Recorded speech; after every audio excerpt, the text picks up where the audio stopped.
ಯಾವಾಗಲೂ ಇಲ್ಲ.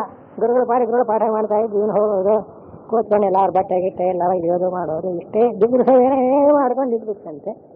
ಒಂದು ದಿವಸ ಬಟ್ಟೆ ಗಿಟ್ಟೆ ಅಂತ ಹೋಗಿದ್ದಾನೆ, ನಿಧಾನವಾಗಿ ಹೋಗ್ಬಿಡ್ತು. ಬಾಕಿ ಶಿಷ್ಯರೆಲ್ಲ ಸೇರಿಬಿಟ್ರು. ಸ್ವಾಮಿ ಪಾಠವನ್ನು ಪ್ರಾರಂಭ ಮಾಡಿ ಗೊತ್ತಾಯ್ತು ಅಂತರಿಯಪ್ಪ, ಅವನು ಗಿರಿ ಅಂತ ಹೆಸರು.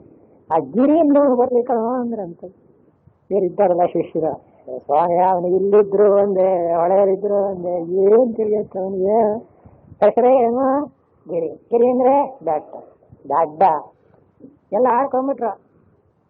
ಆ ಗುರುಗಳಿಗೆ ತುಂಬಾ ಕರುಣೆ ಬಂದ್ಬಿಡ್ತಂತೆ. ಎಲ್ಲ ಎಷ್ಟು ಶ್ರದ್ಧೆಯಿಂದ ಹೇಗೆ ನನ್ನ ಸೇವೆ ಮಾಡ್ತಾನೆ, ಅವನು ನೀವು ಅಹಂಕಾರದಿಂದ ನಾನೇ ಬುದ್ಧಿವಂತ ಅಂತಾರಲ್ಲ ಅಂತ ಮನಸ್ಸಿನಿಂದಲೇ ಅನುಗ್ರಹ ಮಾಡಿಬಿಟ್ರು. ಸಮಸ್ಯೆ ವಿದ್ಯೆಗಳು ಬರಲಿ. ಅಲ್ಲಿಂದ ಅವನು ಭಗವನ್ನುದಧೌ ಮೃತಿ ಜನ್ಮಜಲೆ ಸುಖ ದುಃಖ ಜಶೆ ಪತಿತಂ ವ್ಯತಿತಂ ಅಂತ ಸಂಸ್ಕೃತದ ಶ್ಲೋಕ ಹೇಳ್ತಾ ಬಂದುಬಿಟ್ಟಂತೆ. ಕೂತಿದ್ದರೆಲ್ಲ ಡಂಗ್ ಹೋದಂತೆ. ನೋಡಿ ಗುರುಭಕ್ತಿ ಹೇಗಿದೆ. ಹಾಗೆ ಇಲ್ಲಿ ಭಗವಂತ ನಾವೊಂದು ಧೈರ್ಯ ಕೊಡ್ತಾನೆ. ನಾವು ದಡ್ಡರಾಗುವ ತಿಳುವಳಿಕಿಲ್ಲ, ತಿಳ್ಕೊಳಕ್ಕಾಗಲ್ಲ, ಭಾಷೆ ಬರೋದಿಲ್ಲ, ಅರ್ಥ ಆಗಲ್ಲ, ವ್ಯಾಕರಣ ಓದಿಲ್ಲ, ಸಂಸ್ಕೃತ ಏನು ಈ ಥರ ಎಲ್ಲ ತೆಗೆದುಕೊಡ್ಬೋದು.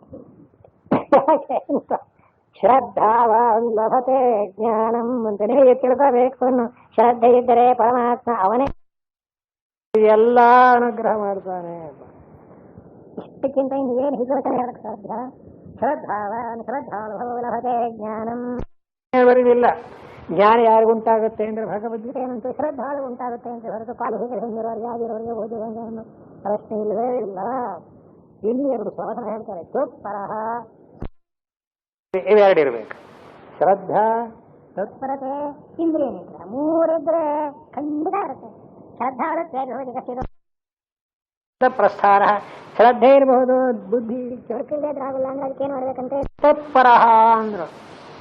ಆ ಬುದ್ಧಿಯನ್ನು ಗುರು ಸರಿಪಡಿಸ್ತಾನಂತೆ. ಅಂಥ ಸಾಮರ್ಥ್ಯ. ಅದಕ್ಕೇನು ಮಾಡಬೇಕು? ಗುರು ಉಪಾಸನಾದು ಅಭಿಯುಕ್ತ ಅಂದರು. ಸದ್ಗುರುವನ್ನ ಯಾವಾಗಲೂ ಶ್ರದ್ಧೆಯಿಂದ ಶಂಕರಾಚಾರ್ಯ ನಿಕಟವಾಗಿ ಇದ್ದಂತ ಸಾಕು. ಆ ಗುರು ಸೇವೆಯನ್ನ ಬುದ್ಧಿಯನ್ನ ಚರ್ಕಾಯಿ ಮಾಡಿಕೊಡುತ್ತೆ. ತತ್ಪರೋತಿ ಹಾಗಿದ್ದರು ಅಜಿತೇಂದ್ರಿಯ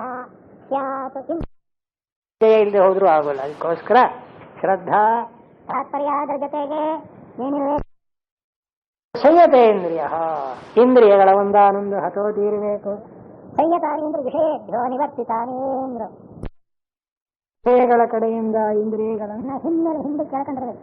ಅದು ಕಶ್ಚಿದ್ದೀರ ಪ್ರತ್ಯಗಾತ್ಮಾನವೈಕ್ಷತ ಅಂತ ಬರ್ತಾರ. ಆ ಈ ರೀತಿಯಾಗಿ ಏವಂ ಭೂತಃ ಹೀಗಿದ್ರೆ ಶ್ರದ್ಧಾವಂತನಾಗಿಯೂ ತತ್ಪರನಾಗಿಯೂ ಸಂಯತೇಂದ್ರಿಯನಾಗಿದ್ದರೆ ಸಹ ಅವಶ್ಯಂ ಜ್ಞಾನಂ ಲಭತೆ, ಅವನ ಖಂಡಿತವಾಗಿ ಜ್ಞಾನವನ್ನು ಸಂಪಾದನೆ ಮಾಡುತ್ತಾನೆ. ಪ್ರಣಿಪಾದಾದಿಗಳೆಲ್ಲವೂ ಕೂಡ ಬಹಿರಂಗವಾದಂತಹ ಸಾಧನೆಗಳು, ಆದ್ರೆ ಅದನ್ನೇ ನಂಬಿಕೊಳ್ಳೋಕ್ಕಾಗಲ್ಲ ಅಂತ ಒಂದು ಮಾತು ಬರೀತಾರೆ ಶಂಕರಾಚಾರ್ಯರು. ಪ್ರಣಿಪಾತಾದಿಷ್ಟು ಬಾಹ್ಯ, ಗುರುಗಳಿಗೆ ನಮಸ್ಕಾರ ಮಾಡೋದು, ಬಟ್ಟೆ ಕೊಡೋದು, ಅವರ ಸೇವೆ ಮಾಡೋದು, ಅದೆಲ್ಲ ಹೊರಗಿಂದ. ಅದು ನಿಜ, ಅದು ಬೇಕು. ಅನೇಕ ಅಂತಿಕರ ಅಂತ ಅಷ್ಟು ಮಾಡಿಬಿಟ್ರೆ ಜ್ಞಾನ ಬರುತ್ತೆ. ಹೇಳಕ್ ಬರಲ್ಲ. ಯಾಕೆ? ಮಾಯಾವಿತ್ವಾದಿ ಸಂಭವ ಇಷ್ಟು ನೋಡಿ ಅದು ಯಾಕೆ ತಂದಿದ್ದೇನೆ. ಮಾಯಾವಿತ್ವ ಅಂದೇನು? ನೌಕರಿಗೋಸ್ಕರವಾಗಿ ಏನೋ ಒಂದು ಮೋಸ ಮಾಡೋಕ್ಕೋಸ್ಕರ ಮಾಡಿ. ಎಷ್ಟೋ ಸಲ ನಾನು ಶಿಕ್ಷಣ ಬಂದಿನಿ, ನಿಮ್ಮನೆ ಹಾಳಾಗಿ ಬಂದಿನಿ ಬಂದ್ಬಿಡೋದು. ನಾವು ಮುಂದೊಂದು ಬಿಡುತ್ತೆ ಒಂದು ಸಲ ಹೋಗ್ಬಿಟ್ರೆ ಏನ್ ಮಾಡ್ತಾರೆ? ಅದಕ್ಕೆ ಇಲ್ವಾ? ಹಾಗೆ ನೀವು ಒಂದು ಏನಾದ್ರು ವೀಸ ಹಾಕೊಂಡು ಗುರುಗಳು ಸೇವೆ ಮಾಡ್ತೀನಿ ಅಂತ ಹೋದ್ರೆ ನೋ ಹಾಗೆ ಎಂದಿದ ಬ್ರಹ್ಮವಿದ್ಯೆಯನ್ನ ಹಣ ಕದ್ಕೊಂಡು ಹೋದ ಹಾಗೆ ಬ್ರಹ್ಮವಿದ್ಯೆಯನ್ನು ಕದ್ಕೊಂಡು ಹೋಗೋದು ಸಾಧ್ಯವಿಲ್ಲ. ಶ್ರದ್ಧಾವಾನ್ ತತ್ಪರಃ ಸಂಯತೇಂದ್ರಿಯ ಇದು ಏಕಾಂತತಃ ಜ್ಞಾನ ಸಿಕ್ಕಿದ್ರೆ ಜ್ಞಾನಂ ಲಬ್ಧ್ವಾ ಪರಾಂ ಶಾಂತಿಂ ಅಚಿರೇಣಾಧಿಗಚ್ಚತಿ. ಶ್ರದ್ಧಾ ತಾತ್ಪರ್ಯ ಇಂದ್ರಿಯ ಅತ್ಯವಶ್ಯಕವಾಗಿ ಜ್ಞಾನಂ ಲಬ್ಧ್ವಾ, ಜ್ಞಾನವನ್ನು ಪಡ್ಕೊಂಡು ಅಂದ್ರೆ ಅತ್ಯಂತ ಶ್ರೇಷ್ಠವಾದಂತಹ ಪರಮಶಾಂತಿಯನ್ನ ಹೊಂದುತ್ತಾನೆ. ಅದಕ್ಕೆ ವಿರುದ್ಧವಾಗಿ ಅಜ್ಞಶ್ಚ ಅಶ್ರದ್ಧಾನಶ್ಚ ಸಂಶಯಾತ್ಮ ವಿನಶ್ಯತಿ. ಇದನ್ನು ಎಚ್ಚರಿಕೆ ಕೊಡ್ತಾನೆ ಭಗವಂತ. ನೋಡಪ್ಪ, ಇಷ್ಟೆಲ್ಲ ಹೇಳಿದ್ದಾಯ್ತು. ನೋಡಿ, ಅತ್ರ ಸಂಶಯವನ ಕರ್ತವ್ಯ. ಯಾವುದೇ ವಿಷಯದಲ್ಲಿ ಕೆಲಸ ಮಾಡಬೇಕಾದ್ರೆ ಸಂಶಯ ಮಾಡಿದರೆ ಮಾತ್ರ ಯಾವ ಸಿದ್ಧಿಯೂ ಆಗುವುದಿಲ್ಲ. ಸಂಶಯವನ್ನು ಮಾಡಿಕೊಳ್ಳಬಾರದು. ಅಜ್ಞಶ್ಚ ಅಶ್ರದ್ಧಾನಶ್ಚ ಸಂಶಯ, ಈ ಮೂರು ಒಂದೇ ಅಂತ ಮಾಡಿದ ಹಾಗೆ. ಅಜ್ಞಾನಿ, ಶ್ರದ್ಧೆ ಇಲ್ಲದೆ ಇರೋನು, ಹಾಗೇನೆ ಮತ್ತೆ ಸಂಶಯಾತ್ಮ. ಸಂಶಯ ಅಂದ್ರೇನು, ಹೀಗೋ ಹಾಗೋ, ಆ ಗೃಹಕ್ಕೆ ಹೋಗ್ಬೋದೋ ಬೇಡವೋ, ಹೋದ್ರು ಹೇಳ್ಕೊಡ್ತಾರೋ ಇಲ್ವೋ, ಹೇಳಿದ್ಮೇಲೆ ನಂಗೆ ಜ್ಞಾನ ಉಂಟಾಗುತ್ತೆ, ಹೀಗೆ ಸುಮ್ಮನೆ ನಡೆದಾಡ್ತಾ ಇದ್ರೆ ಅದಕ್ಕೆ ಹೇಳಿದ ಭಗವಂತ ಸಂಶಯಾತ್ಮ ವಿನಶ್ಯತಿ. ಜೊತೆಗೆ ನಾಯಂ ಲೋಕೋಸ್ತಿ ನ ಪರಃ, ಅವನಿಗೆ ಈ ಲೋಕವೂ ಇಲ್ಲ ಪರಲೋಕ. ಏನು ವ್ಯವಹಾರದ ಒಂದಾನೊಂದು ಸಂದರ್ಭದಲ್ಲಿ ಕೂಡ ಸಂಶಯನೇ ಬಿಡ್ತಾ ಇದ್ರೆ ಯಾವ ವ್ಯವಹಾರವೂ ಆಗಲ್ಲ. ಒಬ್ಬ ಹೆಣ್ಮಗಳು ಹೇಳ್ತಾ ಇದ್ದಂತೆ, ತಂದೆ ಗಂಡು ನೋಡ್ತಾ ಇದ್ದ, ಏನಮ್ಮ ಇಲ್ಲಿ ಕೆಲಸದಲ್ಲಿರೋನಿಗೆ ಕೊಡೋಣ ನಿನಗೆ ಅಂಥವನು ಒಳ್ಳೆ ಕೆಲಸದಲ್ಲಿದ್ದಾನೆ ಅಂದರೆ ರಾಜನಾಗ ಕೊಟ್ಬಿಟ್ರೆ ಅಯ್ಯೋ ಸಂಶಯಕ್ಕೆ ಹೇಳೋದ ಗುರು ಹೇಳ್ತಾ ಇದ್ದ ತಮಾಷೆ. ಹೋಗ್ಲಿ ಅವಳು ಜಮೀನ್ದಾರ, ಬೇಕಾದಷ್ಟು ಜಮೀನಿದೆ, ಅಲ್ಲಿ ಕೊಡ ಇದೆ, ಅದರಿಂದ ಇನ್ನೇನೇ ತೊಂದರೆ ಆಗೋದಿಲ್ಲ, ಮದುವೆ ಮಾಡ್ಕೋ ಅಂತಂದ್ರೆ ಮಳೆ ಬರದೆ ಹೋಗ್ಬಿಟ್ರೆ, ಬೆಳೆ ಆಗದೆ ಹೋಗ್ಬಿಟ್ರೆ ಇನ್ನೇನು ಹೇಳೋದು? ಹೀಗೆ ಕೇಳ್ತಾ ಇದ್ರೆ ಮದುವೆ ಆಗೋ ಸಂಭವವೇ ಇಲ್ಲ. ಅದ್ರಿಂದ ಏನು ಮಾಡಬೇಕು? ಸಂಶಯಾತ್ಮ ಏನಸ್ತಿ, ಅಜ್ಞಾನ, ಅಶ್ರದ್ಧೆ, ಸಂಶಯ ಇವುಗಳನ್ನು ಮೊದಲು ಬಿಡಬೇಕು. ಯಾಕೆ ಅಂದ್ರೆ ನಾಯಂ ಲೋಕೋಸ್ತಿ ನ ಪರಃ, ಅಂಥವನಿಗೆ ಈ ಲೋಕವೂ ಇಲ್ಲ ಪರಲೋಕ ನ ಸುಖಂ, ಸುಖವೂ ಇಲ್ಲ. ಆದ್ದರಿಂದ ಈಗ ಮುಕ್ತಾಯ. ಯೋಗ ಸನ್ಯಸ್ತ ಕರ್ಮಾಣಂ ಜ್ಞಾನ ಸಂಚಿನ್ನ ಸಂಶಯಂ ಆತ್ಮವಂತಂ ನ ಕರ್ಮಾಣಿ ನಿಬದ್ಧಂತಿ ಧನಂಜಯ ತಸ್ಮಾದಜ್ಞಾನ ಸಂಭೂತಂ ಹೃತ್ಸ್ಥಂ ಜ್ಞಾನಾಸಿನಾತ್ಮನಃ ಚಿತ್ತೈನಂ ಸಂಶಯಂ ಯೋಗಂ ಆತಿಷ್ಠೋತ್ತಿಷ್ಠ ಭಾರತ. ಏನ ಗೀತೆ ಓದ್ತಾ ಇದ್ರೆ ಒಂದು ಮನಸ್ಸಿನಲ್ಲಿ ಆನಂದ ಉಂಟಾತ. ಉಪದೇಶವೂ ಅಷ್ಟೇ, ಆ ಭಾಷೆನೂ ಅಷ್ಟೇ, ಆ ಸಬ್ಜೆಕ್ಟ್ ಹಾಗೇನೆ. ಏನಂತಾನೆ ಭಗವಂತ, ನೋಡು ಇಷ್ಟೆಲ್ಲ ಹೇಳಿದ್ದಾಯ್ತು, ನಿನಗೆ ಇನ್ನು ಬಹಳ ಹೇಳ್ತಕ್ಕದ್ದೇನಿಲ್ಲ. ಆದ್ರಿಂದ ಈಗ ಈ ಕಾರ್ಯಕ್ರಮ ಮುಗೀತಾ ಇದೆ ಅಂದ ಮೇಲೆ ಸದ್ಯಕ್ಕೆ ವಿಶ್ರಾಂತಿ ತಾನೇ. ಕೊನೆಯದಾಗಿ ಕೇಳಪ್ಪ, ಯೋಗ ಸನ್ಯಸ್ತ ಕರ್ಮಾಣಂ ಅಂದ್ರೆ ಯೋಗ ಅಂದ್ರೆ ಪರಮಾರ್ಥ ದರ್ಶನ ಅಂತಕ್ಕ ಯೋಗದಿಂದ, ಅಂದ್ರೆ ತತ್ವಜ್ಞಾನ ಬಂತು ಅಂದ್ಬಿಟ್ರೆ ಎಲ್ಲಾ ಕರ್ಮಗಳನ್ನು ಬಿಟ್ಟರೂ ಏನು ದೋಷ ಇಲ್ಲ. ಅರ್ಥ ಏನು? ಯಾತಕ್ಕಾಗಿ ಬಿಡ್ತಾನೆ? ಪರಮಾರ್ಥ ತತ್ವವನ್ನೇ ಅನುಸಂಧಾನ ಮಾಡಬೇಕಲ್ಲ. ಹಾಗೇನೆ ಈಗ ಬಹಿರಂಗವಾದ ಕರ್ಮ ಬಿಡ್ತಾನೆ, ಯಾವ ಬಿಡಬೇಕು? ಮಾನಸಿಕ ಕರ್ಮ ಮಾಡಬೇಕಾದ್ರೆ ಬಹಿರಂಗ ಕರ್ಮ ಬಿಡಲೇಬೇಕು, ಇಲ್ಲೇರಾಗೋದೇ. ಹಾಗರ್ಥ. ಜ್ಞಾನ ಬಂತು ಅಂದ್ರೆ ಜ್ಞಾನ ನಿಷ್ಠೆಯಲ್ಲಿ ನಿಂತಿರ್ತಾನಲ್ಲ, ಅವನಿಗೆ ಮತ್ತೆ ಮತ್ತೆ ಮತ್ತೆ ಮತ್ತೆ ಮತ್ತೆ ಜ್ಞಾನ ರೂಪವಾದಂತಹ ವೃತ್ತಿ ಹೇಳ್ತಾನೆ. ಆದ್ರಿಂದ ಅವನಿಗೆ ಕರ್ಮಗಳೆಲ್ಲ ಹೋಯ್ತು. ಅನಂತರ ಏನು ಸಂಶಯವೂ ಉಳಿಲ್ಲ. ಈ ಜ್ಞಾನ ಬಂದು ಕತ್ತಲೆಯನ್ನ ಬೆಳಕು ಹೇಗೆ ನಾಶ ಮಾಡುತ್ತದೆಯೋ ಹಾಗೆ ಕತ್ತಲೆಯನ್ನು ಹೋಗಲಾಡಿಸಿದಂತೆ ಅಜ್ಞಾನವನ್ನು ಕಳೆದು ಬಿಟ್ಟಿರುತ್ತೆ. ಜ್ಞಾನ ಸಂಚಿನ ಸಮಯ ಅವನನ್ನು ಆತ್ಮವಂತ ಅಂತಾರೆ. ಅವನ ಕರ್ಮವನ್ನು ಮಾಡದೇ ಇರೋದು ಯಾವ ಕರ್ಮವು ಬಂದು ಅವನನ್ನ ಕಟ್ಟಿ ಹಾಕುವುದಿಲ್ಲ. ನನಿಬದ್ಧನಂತೆ ಅಂದ್ರು. ಆದ್ದರಿಂದ ಕೊನೆಯ ಮಾತು, ತಸ್ಮಾದಜ್ಞಾನ ಸಂಭೂತಂ ಹೃತ್ಸ್ಥಂ ಜ್ಞಾನಾಸಿನಾತ್ಮನಃ. ಆದ್ದರಿಂದ ನಿನಗೇನೊಂದು ಸಂಶಯ ಬಂದಿದೆ, ಅದು ಅಜ್ಞಾನದಿಂದ ಆಗಿರತಕ್ಕದ್ದು. ಆ ಸಂಶಯದಿಂದ ಯದ್ವಾದೇಮ ಯದಿವಾನ್ವದೇಯೋ ಅಂತೇನೋ ಹೇಳ್ತಾ ಇದೆಯಲ್ಲ, ಗೆಲ್ತೀವೋ ಬಿಡ್ತೀವೋ ಏನಾಗುತ್ತೋ ಅಂತ. ಆ ಅಜ್ಞಾನ ನಿಮಿತ್ತವಾಗಿ ಒಳಗುಂಟಾಗಿರತಕ್ಕ ಸಂಶಯವನ್ನ ಕಳಕೋ. ಸಂಶಯಾತ್ಮನಾದ ವಿನಶ್ಯತೆ, ಹಾಳಾಗ್ತಾನೆ ಮನುಷ್ಯ. ಏನಾದರೂ ಒಂದು ತೀರ್ಮಾನಕ್ಕೆ ಬರಬೇಕು. ಈ ಅಜ್ಞಾನದಿಂದ ಆದ ಸಂಶಯ ಇವುಗಳನ್ನ ಹೃತ್ಸ್ಥಂ, ಸರಿ ಭಗವಂತ ಎಲ್ಲಿದೆ ಅಂತ ಕಾಣೋಣ ಅಂತ. ಹೃತ್ಸ್ಥಂ, ನಿನ್ನ ಹೃದಯದಲ್ಲೇ, ನಿನ್ನ ಒಂದಾನಂದ ಮನಸ್ಸಿನಲ್ಲಿ. ಹೃದಯ ಅಂದ್ರೆ ಬುದ್ಧವು ಅಂತೀವಿ. ಸಂಶಯ ಬರುತ್ತೆ ನಮ್ಮ ತಿಳುವಳಿಕೆ, ಬುದ್ಧಿ ಒಳಗೆ ಬರುತ್ತೆ. ಅದನ್ನ ಕತ್ತರಿಸಿ ಹಾಕು ಸ್ವಾಮಿ. ಕತ್ತಿ ಬೇಕಲ್ಲ, ಜ್ಞಾನಾಸಿನೋ, ಜ್ಞಾನ ಅನ್ನೋದೇ ಕತ್ತಿ, ವಿವೇಕ ಅನ್ನೋದೇ ಕತ್ತಿ. ಅದರಿಂದ ಕತ್ತರಿಸಿ ಹಾಕಿ ಚಿತ್ವೈನಂ, ಈ ಸಂಶಯವನ್ನು ಕತ್ತರಿಸಿ ಯೋಗಮಾತಿಷ್ಠ, ಯೋಗಂ ಸಮ್ಯಕ್ ದರ್ಶನಾಪಾಯಂ ಕರ್ಮಾನುಷ್ಠಾನಂ ಆತಿಷ್ಠ ಅಂತ. ಬರೀ ಯೋಗಮಾತಿಷ್ಠ ಅಂತ ಮೂಲದಲ್ಲಿದೆ. ಈ ಸಂದರ್ಭಕ್ಕೊಂದು ಹಾಗೆ ಶಂಕರಾಚಾರ್ಯರು ಅದಕ್ಕೆ ಅರ್ಥ ಮಾಡ್ತಾರೆ. ಹೇಳ್ತಿರೋದು ಅರ್ಜುನನಿಗೆ, ಅವನಿರೋದು ಯುದ್ಧರಂಗದಲ್ಲಿ, ಅವನು ಮಾಡಬೇಕಾಗಿರ್ತಕ್ಕಂಥದ್ದು ಕರ್ತವ್ಯ ಕರ್ಮ. ಆದ್ದರಿಂದ ಇಲ್ಲಿ ಯೋಗ ಎಂಬ ಶಬ್ದಕ್ಕೆ ನೋಡಿ, ಯೋಗಂ ಅಂದ್ರೆ ಸಮ್ಯಕ್ ದರ್ಶನೋಪಾಯಂ ಕರ್ಮಾನುಷ್ಠಾನಂ ಅಂತ. ಇನ್ನು ಮುಂದೆ ಆಗಬೇಕಾಗಿರತಕ್ಕಂಥ ಪರಮಾರ್ಥ ತತ್ವಜ್ಞಾನಕ್ಕೆ ಉಪಾಯ ಅಂದ್ರೆ ಸಲಕರಣೆಯಾಗಿ ಹಿನ್ನೆಲೆಯಾಗಿರತಕ್ಕಂಥ ಯೋಗ ಅಂದ್ರೆ ನಿನ್ನ ಕರ್ತವ್ಯ ಕರ್ಮ. ಅದನ್ನ ಆತಿಷ್ಠ ಮಾಡು, ಕುರು. ಇದಕ್ಕಾಗಿ ಉತ್ತಿಷ್ಠ ಭಾರತ ಇದಾನೀಂ ಯುದ್ಧ, ಯುದ್ಧಕ್ಕೋಸ್ಕರವಾಗಿನ್ನೂ ಸಿದ್ಧನಾಗೋ. ಹೀಗೆ ಭಗವಂತ ಅರ್ಜುನನಿಗೆ ಉಪದೇಶ ಮಾಡಿದ 4 ಅಧ್ಯಾಯಗಳನ್ನ ಭಗವಂತನ ಕೃಪೆಯಿಂದ ಮುಕ್ತಾಯ ಮಾಡಿದ್ದೆ. ಭಗವತೆ ವಾಸುದೇವಾಯ. ಶ್ರೀಮದ್ ಭಗವದ್ಗೀತೆಯ 4 ಅಧ್ಯಾಯಗಳನ್ನ ಶಂಕರ ಭಗವತ್ಪಾದರವರ ಭಾಷ್ಯಾನುಸಾರವಾಗಿ ಅಭಿಪ್ರಾಯವನ್ನ ಈವರೆಗೆ ಮನನ ಮಾಡಿದ್ದೇವೆ. ಈಗ ಒಟ್ಟು ಈ 4 ಅಧ್ಯಾಯಗಳ ಅಭಿಪ್ರಾಯವನ್ನು ಒಂದು ರೀತಿಯಲ್ಲಿ ಮನ ಮಾಡಿ ಅರ್ಥ ಮಾಡಿಕೊಂಡು ಮುಂದಕ್ಕೆ ಹೋಗೋಣ. ಸಾಮಾನ್ಯವಾಗಿ ಭಗವದ್ಗೀತೆಯ ಒಂದು ಕ್ರಮ ಹೇಗಿದೆ ಅಂದರೆ, ವಿಷಯಗಳನ್ನು ಮತ್ತೆ ಮತ್ತೆ ವಿವರಣೆ ಮಾಡಿ ಹೇಳ್ತಿದ್ದಾನೆ ಭಗವಂತ.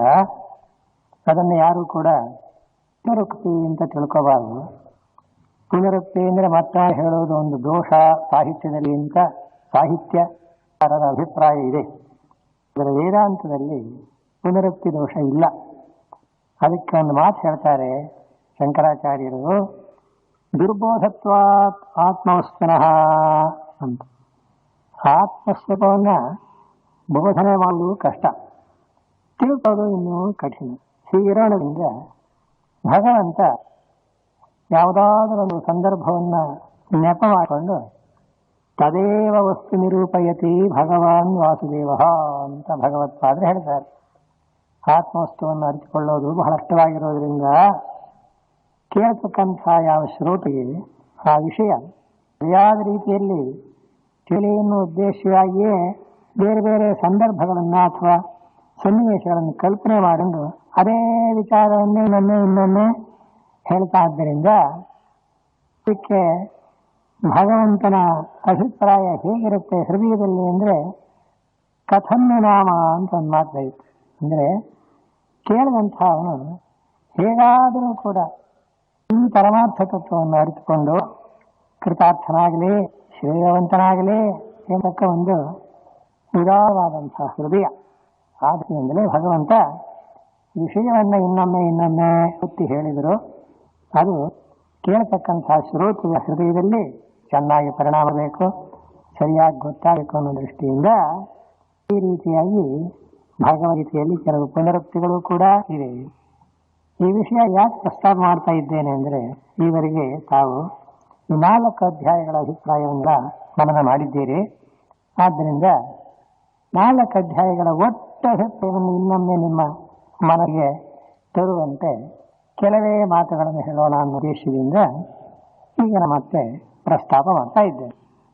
ಭಗವದ್ಗೀತೆಯ ಯಾವುದೇ ಒಂದು ಅಧ್ಯಾಯವನ್ನು ಇಟ್ಟುಕೊಂಡು ವಿಚಾರ ಮಾಡಿ ಅದರಲ್ಲೇ ಬಹಳ ಮಟ್ಟಿಗೆ ಎಲ್ಲ ವಿಷಯಗಳು ಬಂದಿರುತ್ತೆ. ಅಂದರೆ ಸಿದ್ಧಾಂತ ಸಾಧನ ಎಲ್ಲ ಬಂದಿರುತ್ತೆ. ಆದರೂ ಕೂಡ ಈ 4 ಅಧ್ಯಾಯಗಳ ಒಟ್ಟು ತಾತ್ಪರ್ಯವನ್ನು ಈಗ ಸಂಗ್ರಹಿಸಿ ಹೇಳೋದಕ್ಕೆ ನಾನು ಪ್ರಯತ್ನ ಮಾಡ್ತೇನೆ. ತಮಗೆಲ್ಲ ಈಗಾಗಲೇ ಕೇಳಿರುವಂತೆ ಈ ತತ್ವೋಪದೇಶದ ರಹಸ್ಯ ಹೇಗಿದೆ ಅಂದರೆ, ಯಾವಾಗಲೂ ಹೇಳೋನು ಕೇಳೋನು. ವಾಸ್ತವವಾಗಿ ಈ ಗೀತಾಪದೇಶ ನಡೆದದ್ದು ನಿಲ್ಲ ಗೊತ್ತೇ ಇದೆ, ಕುರುಕ್ಷೇತ್ರದ ಒಂದು ರಣರಂಗ. ಆದ್ದರಿಂದಲೇ ಗೀತೆ ಪ್ರಾರಂಭದಲ್ಲಿಯೇ ಧರ್ಮಕ್ಷೇತ್ರ ಕುರುಕ್ಷೇತ್ರ ಎಂದಲೇ ಪ್ರಾರಂಭ ಆಯಿತು. ನನಗೆಲ್ಲ ಏನನ್ಸುತ್ತೆ, ಇಲ್ಲಪ್ಪ ರಣರಂಗದಲ್ಲಿ ಕೂತ್ಕೊಂಡು ಈ ವೇದಾಂತ ವಿಚಾರೋದು ಕೂಡ ಸಾಧ್ಯವೇ ಅಂತ. ಆದರೆ ಹಾಗಾಗಿಲ್ಲ. ಭಗವಂತನ ಒಂದಾನೊಂದು ಉದ್ದೇಶ ಏನು ಅಂದರೆ, ಯುದ್ಧಕ್ಕೋಸ್ಕರವಾಗಿಯೇ ಬಂದಂಥ ಅರ್ಜುನ ಬಹಳ ಆಸಕ್ತಿಯಿಂದ ಮತ್ತು ಶತ್ರುಗಳನ್ನು ಸಂಹಾರ ಮಾಡಬೇಕು ಅಂತಕ್ಕಂಥ ಒಂದು ಮುಖ್ಯವಾದ ದೃಷ್ಟಿಯಿಂದ ಅರ್ಜುನನಿಗೆ ಆ ಕೌರವರು ಮಾಡಿರ್ತಕ್ಕಂಥ ಅನೇಕ ಅಪರಾಧಗಳು ಮೋಸ ಇಲ್ಲ ತುಂಬ ಮನಸ್ಸಲ್ಲಿ ಪರಿಣಾಮವಾಗಿ ಏನಾದರೂ ಮಾಡಿ ಇವರನ್ನು ನಾವು ಅವಶ್ಯವಾಗಿ ಮಾಡಬೇಕು, ಇವರಿಗೆ ತಕ್ಕ ಶಿಕ್ಷೆ ಮಾಡಬೇಕು ಅನ್ನುವಂಥ ಒಂದು ವಿಶೇಷವಾದಂಥ ಅಭಿಪ್ರಾಯ ಇತ್ತು. ಹಿಂದೆ ಕೃಷ್ಣ ಸಂಧಾನಕ್ಕೆ ಹೋದಾಗಲೇ ಹೋಗೋಕ್ಕೆ ಮುಂಚೆ ಅರ್ಜುನ ಹಾಗೆ ಹೇಳೋದು, ಭಗವಂತ ನೀ ಸಂಧಾನಕ್ಕೆ ಹೊರಟಿದೀಯಾ, ಆದರೆ ಏನೇ ಆಗಲಿ ಯುದ್ಧವನ್ನೇ ತೀರ್ಮಾನ ಮಾಡ್ಕೊಂಬ ಅಂತ ಹೇಳ್ತಾರೆ. ಅರ್ಜುನ ಹೇಳೋ ಮಾತು. ಧರ್ಮರಾಜ ಹಾಗೆಲ್ಲ, ಇನ್ನು 5 ಹಳ್ಳಿ 5 ತಮ್ಮಂದ್ರಿಗೆ ಕೊಟ್ಬಿಟ್ರೆ ಅಷ್ಟೇ ಸಾಕು ಒಪ್ಪಂಬ ಅಂತ ಧರ್ಮರಾಜ ಹೇಳ್ತಾರೆ. ಹೀಗೆ ಧರ್ಮರಾಜನಿಗೂ ಅರ್ಜುನಿಗೂ ಸ್ವಲ್ಪ ಈ ವಿಷಯದಲ್ಲಿ ಭಿನ್ನಾಭಿಪ್ರಾಯ. ಯಾಕಪ್ಪ ಅರ್ಜುನ ಹಾಗನ್ನಿಸ್ತು ಅಂದರೆ, ಕೌರವರು ಮಾಡಿರ್ತಕ್ಕಂಥ ಅನೇಕ ರೀತಿಯಂಥ ಅರಗಿನ ಮನೆಯಲ್ಲಿ ಇವರ ಪಾಂಡವರನ್ನು ನಾಶ ಮಾಡೋದ್ರಿಂದ ಅನೇಕ ರೀತಿಯಾದ ಮೋಸಗಳ ದುರ್ವೃತ್ತಿಗಳನ್ನು ಮಾಡಿಬಿಟ್ಟಿದ್ದಾನೆ ದುರ್ಯೋಧನ. ಆದ್ದರಿಂದ ಈ ಭೀಮಾದಿಗಳೆಲ್ಲರಿಗೂ ಯುದ್ಧವನ್ನೇ ಮಾಡಬೇಕು. ಧರ್ಮರಾಜ ಒಬ್ಬ ಮಾತ್ರ ಅವನು ಧರ್ಮನಿಷ್ಠನಾದ್ದರಿಂದ ಬೇಡ ಅಂತ ಇರಲಿ. ಈ ಸಂದರ್ಭದಲ್ಲಿ ಏನಾಯಿತು, ಒಟ್ಟಿನಲ್ಲಿ ಭಗವತ್ ಸಂಕಲ್ಪ. ಭಗವಂತ ತಾನು ಅವತಾರ ಮಾಡಿರೋದು ಈಗಾಗಲೇ 4ನೇ ಅಧ್ಯಾಯದಲ್ಲಿ ಹೇಳಿರೋ ಹಾಗೆ, ಪರಿತ್ರಾಯ ಸಾಧೂನಾಂ ವಿನಾಯಿತ ದುಷ್ಕೃತಾಂ ಅಂತ ಅದು ಭಗವಂತನ ಸತ್ಯ ಸಂಕಲ್ಪ. ಅದನ್ನು ನಾವು ಬದಲಾಯಿಸೋಕ್ಕಾಗೋದಿಲ್ಲ. ಸಾಧುಗಳನ್ನು ಕಾಪಾಡಬೇಕು, ದುಷ್ಟರನ್ನು ನಾಶ ಮಾಡಬೇಕು ಅಂದಮೇಲೆ ದುಷ್ಟ ಯಾರು ಶಿಷ್ಟ ಯಾರು ಅನ್ನೋದು ಭಗವಂತನಿಗೆ ಗೊತ್ತೇ, ಚೆನ್ನಾಗಿ ಗೊತ್ತಿದೆ. ಆದ್ದರಿಂದ ಆ ದುಷ್ಟರಾದಂಥ ಕೌರವರ ಒಂದು ನಾಶಕ್ಕಾಗಿಯೇ ಭಗವಂತ ಅವತಾರ ಮಾಡಿದ್ದಾನೆ. ಆದರೆ ತನ್ನ ಸ್ವರೂಪವನ್ನು ಮಾತ್ರ ಬಿಟ್ಟು ಕೊಡೋದಿಲ್ಲ. ಎಲ್ಲೆಲ್ಲಿ ಹೇಗಿರಬೇಕೋ ಹಾಗೆ ಎಲ್ಲರಂತೆಯೇ ಮನುಷ್ಯರಂತೆಯೇ ನಡ್ಕೊಂಡ್ಬಿಟ್ಟಿದ್ದಾನೆ. ಅದಕ್ಕೊಂದು ಮಾತು ಹೇಳ್ತಾರೆ, ದೇವತ್ವೇ ದೇವವಚ್ಚೇಷ್ಟ ಮನುಷ್ಯತ್ವೇತ ಮಾನುಷಿ ಅಂತ. ಅಂದರೆ ಪರಮಾತ್ಮ ಸಾಕ್ಷಾತ್ ಭಗವಂತ ದೇವರು ಹೌದು, ಆದರೆ ಅವನು ಎಲ್ಲಿ ದೇವರಂತೆ ನಡ್ಕೋಬೇಕು ಅಲ್ಲಿ ನಡ್ಕೋತಾನಂತೆ. ಇನ್ನು ಮನುಷ್ಯರ ಜೊತೆ ವ್ಯವಹಾರ ಮಾಡುವಾಗ ಮನುಷ್ಯನಾಗಿಯೇ ವ್ಯವಹಾರ ಮಾಡ್ತಾನೆ. ಇಷ್ಟೇ ಆ ಪರಮಾತ್ಮನ ಒಂದು ಹಿನ್ನೆಲೆ. ಅದಕ್ಕೆ ತಕ್ಕಂತೆ ಅರ್ಜುನನಿಗಂತೂ ಅತ್ಯಂತ ನಿಕಟವಾದ ಒಂದಾನೊಂದು ಸ್ನೇಹವುಳ್ಳವನಾಗಿದ್ದಾನೆ ಭಗವಂತ. ಹೀಗಾಗಿ ಸಖ್ಯೇ ಅರ್ಜುನ ಅಂತ ಜ್ಞಾನಿಗಳು ಹೊಗಳುತ್ತಾರೆ. ನವವಿಧವಾದಂಥ ಭಕ್ತರ ಪೈಕಿ ಕೃಷ್ಣಾಶ್ಚ ಶ್ರವಣೆ ಪರೀಕ್ಷಿತ ಭವತು. ಪರಮಾತ್ಮನ ಕಥೆ ಕೇಳೋ ವಿಷಯದಲ್ಲಿ ಪರೀಕ್ಷಿತ ರಾಜ. ಹೀಗೆ 9 ಭಕ್ತಿಗೆ 9 ದೃಷ್ಟಾಂತ ಕೊಡದ ಸಖ್ಯ ಭಕ್ತಿ ಅಂತ ಒಂದುಂಟು, ಸ್ನೇಹ. ಆ ಸ್ನೇಹರೂಪವಾದಂಥ ಭಕ್ತಿಗೆ ಆದರ್ಶವಾದಂಥ ಉದಾಹರಣೆ ಅಂದರೆ ಅರ್ಜುನ. ಹೀಗಾಗಿ ಕೃಷ್ಣಾರ್ಜುನರ ಸ್ನೇಹ ಅತ್ಯಂತ ಮಿಗಿಲಾದದ್ದು. ಆ ದೃಷ್ಟಿಯಿಂದಲೇ ಅರ್ಜುನನಿಗೆ ಸಾರಥ್ಯವನ್ನು ಕೂಡ ಭಗವಂತ ವಹಿಸಿದ್ದಾನೆ. ಹೀಗೆಲ್ಲ ನಡೆದು ಯುದ್ಧರಂಗಕ್ಕೂ ಒಂದಾಗಿದೆ. ಆದರೆ ಈಗಾಗಲೇ ನೀವು ಮೊದಲನೇ ಅಧ್ಯಾಯದಲ್ಲೇ ಕೇಳಿರುವಂತೆ ಅರ್ಜುನನಿಗೆ ವಿಷಾದ ಬಂದದ್ದರಿಂದ ಈ ಪ್ರಧಾನವಾಗಿ ಭಗವಂತನ ಮೂಲೋದ್ದೇಶ ಏನು ಅಂದರೆ, ಅರ್ಜುನ ಯುದ್ಧಕ್ಕೆ ಹೊರಟಿರೋದು ನಿಜ, ಯುದ್ಧೇ ಪ್ರವೃತ್ತ ಏವ, ಹಾಗೆ ಬರೀತಾರೆ ಶಂಕರಾಚಾರ್ಯರು. ಯುದ್ಧಕ್ಕೆ ಹೆದರಿಲ್ಲಪ್ಪ ಅರ್ಜುನ, ಎಲ್ಲರಿಗಿಂತ ಮುಂದಾಗಿ ಯುದ್ಧ ನಡೆಯಬೇಕು ಅಂತಲೇ ಅವರು ಪ್ರವರ್ತನಾದಂಥವನೇ ಅರ್ಜುನ. ಮತ್ತೆ ಈಗ ಯಾಕೆ ಹಿಂದೆ ಕಳಿತಾ ಇದ್ದಾನೆ ಅಂದರೆ, ಶೋಕಮೋಹ ಪ್ರತಿಬದ್ಧ ತೂಷ್ಣೀಮಾಸ್ತಿ. ಅವನು ಮಾಡಬೇಕಾದ ಒಂದು ಕರ್ತವ್ಯಕ್ಕೆ ಒಂದು ಅಡ್ಡಿ ಬಂದ್ಬಿಟ್ವಿ. ಏನು ಅಡ್ಡಿ? ಅದನ್ನೇ ಶೋಕ ಮೋಹ. ಶೋಕ ಮೋಹ ಅಂದ್ರೆ ಈಗಾಗಲೇ ನೀವು ಕೇಳಿದ್ದೀರಾ. ಶೋಕ ಏನು? ಇವರೆಲ್ಲ ನನ್ನವರು, ಯುದ್ಧದಲ್ಲಿ ಇವರೆಲ್ಲ ನಷ್ಟರಾಗಿಬಿಟ್ರೆ ಎಂಥ ಒಂದಾನೊಂದು ಸನ್ನಿವೇಶ, ಇವರನ್ನೆಲ್ಲ ಬಿಟ್ಟು ನಾನು ಹೇಗೆ ಇರಲಿ? ಅಲ್ಲದೆ ಗುರುಗಳಾದಂಥ ಭೀಷ್ಮರೇ ಮುಂತಾದವರು ಕಥಂ ಭೀಷ್ಮಹಂ ಸಂಖ್ಯೆ, ಹೀಗೆಲ್ಲ ಅರ್ಜುನನಿಗೆ ಭಾವನೆ ಬಂದ್ಬಿಟ್ಟು ಆ ಶೋಕದಿಂದ ತನ್ನ ಕರ್ತವ್ಯ ಕರ್ಮದ ವಿಷಯಕ್ಕೆ ಮೈ ಮರೆತುಬಿಟ್ಟಿದ್ದಾನೆ. ಮೋಹ ಅನ್ನೋದು ಮೋಹ ಅಂದ್ರೆ ಅಜ್ಞಾನ. ಅಜ್ಞಾನ ಏನು? ಅಹಮೇಶ ಮಮೈತೆ ಅಂತಾರೆ ಶಂಕರಾಚಾರ್ಯರು. ನಾನು ಇವರವನು, ಇವರೆಲ್ಲ ನನ್ನವರು. ನೋಡಿ, ವ್ಯಾಮೋಹ ಅಂತೀವಿ ನಾವು ಕನ್ನಡದಲ್ಲೂ ಹೇಳ್ತೀವಿ. ಏನು ವ್ಯಾಮೋಹ ಅಂತೀವಿ? ಇದು ಅರ್ಜುನನಿಗೆ ಬಂದು ಮರೆಯಾಗಿಬಿಟ್ಟಿದೆ. ಅವನ ನಿಜವಾದ ಕರ್ತವ್ಯ ನಡೆಯೋದಕ್ಕೆ ಏನೊಂದು ಸಿದ್ಧತೆ ಆಗಿತ್ತೋ ಅದನ್ನು ಹುಚ್ಚಾಕ್ಬಿಟ್ಟಿವೆ. ಅದಕ್ಕೆ ಶಂಕರಾಚಾರ್ಯನು ಬರೀತಾರೆ, ಪ್ರತಿಯೊಬ್ಬರಿಗೂ ಈ ಶೋಕಮೋಹಗಳು ಬಂದುಬಿಟ್ರೆ ಮಾಡಬೇಕಾದದ್ದನ್ನು ಕೈ ಬಿಡ್ತಾರೆ, ಮಾಡಬಾರದ್ದನ್ನು ಮಾಡ್ತಾರೆ. ಆದ್ದರಿಂದ ಭಗವಂತ ಯೋಚನೆ ಮಾಡಿದಾಗ, ಅಯ್ಯೋ ಅರ್ಜುನ ಯುದ್ಧಕ್ಕೆ ಯಾವತ್ತೂ ಹೆದರ್ದವನಲ್ಲ, ಎಂಥೆಂಥ ಭೀಷ್ಮಾದಿಗಳನ್ನು ಕೂಡ ಯಾವ ವಿರಾಟ ನಗರದಲ್ಲಿ ಇದ್ದಾಗ ಗೋಗ್ರಹಣ ಕಾಲದಲ್ಲಿ ಗೃಹನ್ನರ ವೇಷದಲ್ಲಿ ಯುದ್ಧ ಮಾಡಿ ಅವರನ್ನೆಲ್ಲ ಹಿಂದಕ್ಕೆ ಓಡಿಸಿರೋನು, ಅವನೆಲ್ಲಾದರೂ ಯುದ್ಧಕ್ಕೆ ಹೆದರೋದುಂಟೆ. ಆದರೆ ಏನಾಗಿದೆ, ಅವನ ಕರ್ತವ್ಯ ಕರ್ಮಕ್ಕೆ ಅಡ್ಡಿಯಾಗಿರೋದು ಈ ಶೋಕ ಮೋಹ. ಮೋಹ ಅಂದ್ರೆ ಇವರೆಲ್ಲ ನನ್ನವರು ಅಂತ. ಶೋಕ ಏನು? ಇವರೆಲ್ಲ ಯುದ್ಧದಲ್ಲಿ ನಷ್ಟರಾದರೆ ಮಾಡೋದೇನು ಅಂತ. ಆದ್ದರಿಂದ ಇಂಥ ಒಂದು ಶೋಕಮೋಹಗಳು ಅರ್ಜುನನಿಗೆ ಬಂತು ಅಂತ ಮಾತ್ರವಲ್ಲ, ಎಲ್ಲಾ ಪ್ರಾಣಿಗಳಿಗೂ ಈ ಒಂದಾನೊಂದು ದೋಷ ಇದ್ದೇ ಇದೆ. ಇದನ್ನೇ ಸಂಸಾರ ಅಂತ. ಸಂಸಾರ ಬೀಜಭೂತವು ಅಂತಲೇ ಪ್ರಾರಂಭದಲ್ಲಿ ಬರೆದಿದ್ದಾರೆ, ತಾವೆಲ್ಲ ಕೇಳಿದ್ವಿ. ಸಂಸಾರ ಬೀಜಭೂತವು ಶೋಕಮೋಹವು ಅಂದರೆ, ಈ ಸಂಸಾರ ಅಂದ್ರೆ ಏನು? ಸಂಸರತಿ ಅಂತ. ಹಾಗಂದ್ರೆ ಏನು ಗೊತ್ತೇ ಇದೆ ನಿಮಗೆ? ಮತ್ತೆ ಮತ್ತೆ ಹುಟ್ಟುವುದು, ಸಾಯುವುದು, ಪುನರಪಿ ಜನನಂ ಪುನರಪಿ ಮರಣಂ. ಸಂಸಾರ ಅಂದ್ರೆ ಜೀವಾತ್ಮ ಒಂದು ದೇಹದಿಂದ ಇನ್ನೊಂದು ದೇಹ ಕೊಡಾಡ್ತಾ ಇರ್ತಾನೆ. ಅದಕ್ಕೇನು ಮೊದಲಿಲ್ಲ, ಕೊನೆ ಇಲ್ಲ. ಕರ್ಮಕ್ಕೆ ಫಲ ಬರ್ತಾ ಇರುತ್ತೆ. ಪಾಪ ಕರ್ಮಕ್ಕೆ ಪಾಪ ಫಲ, ಪುಣ್ಯ ಕರ್ಮಕ್ಕೆ ಪರಮ ಫಲ. ಈ ಪುಣ್ಯಗಳು ಒಂದೇ ಸಮನಾಗಿ ಚಕ್ರ ಹಾಕಿ ತಿರುಗ್ತಾ ಇದ್ರೆ ಹುಟ್ಟೋದು ಸಾಯೋದು ನಡೀತಾ ಇರುತ್ತೆ.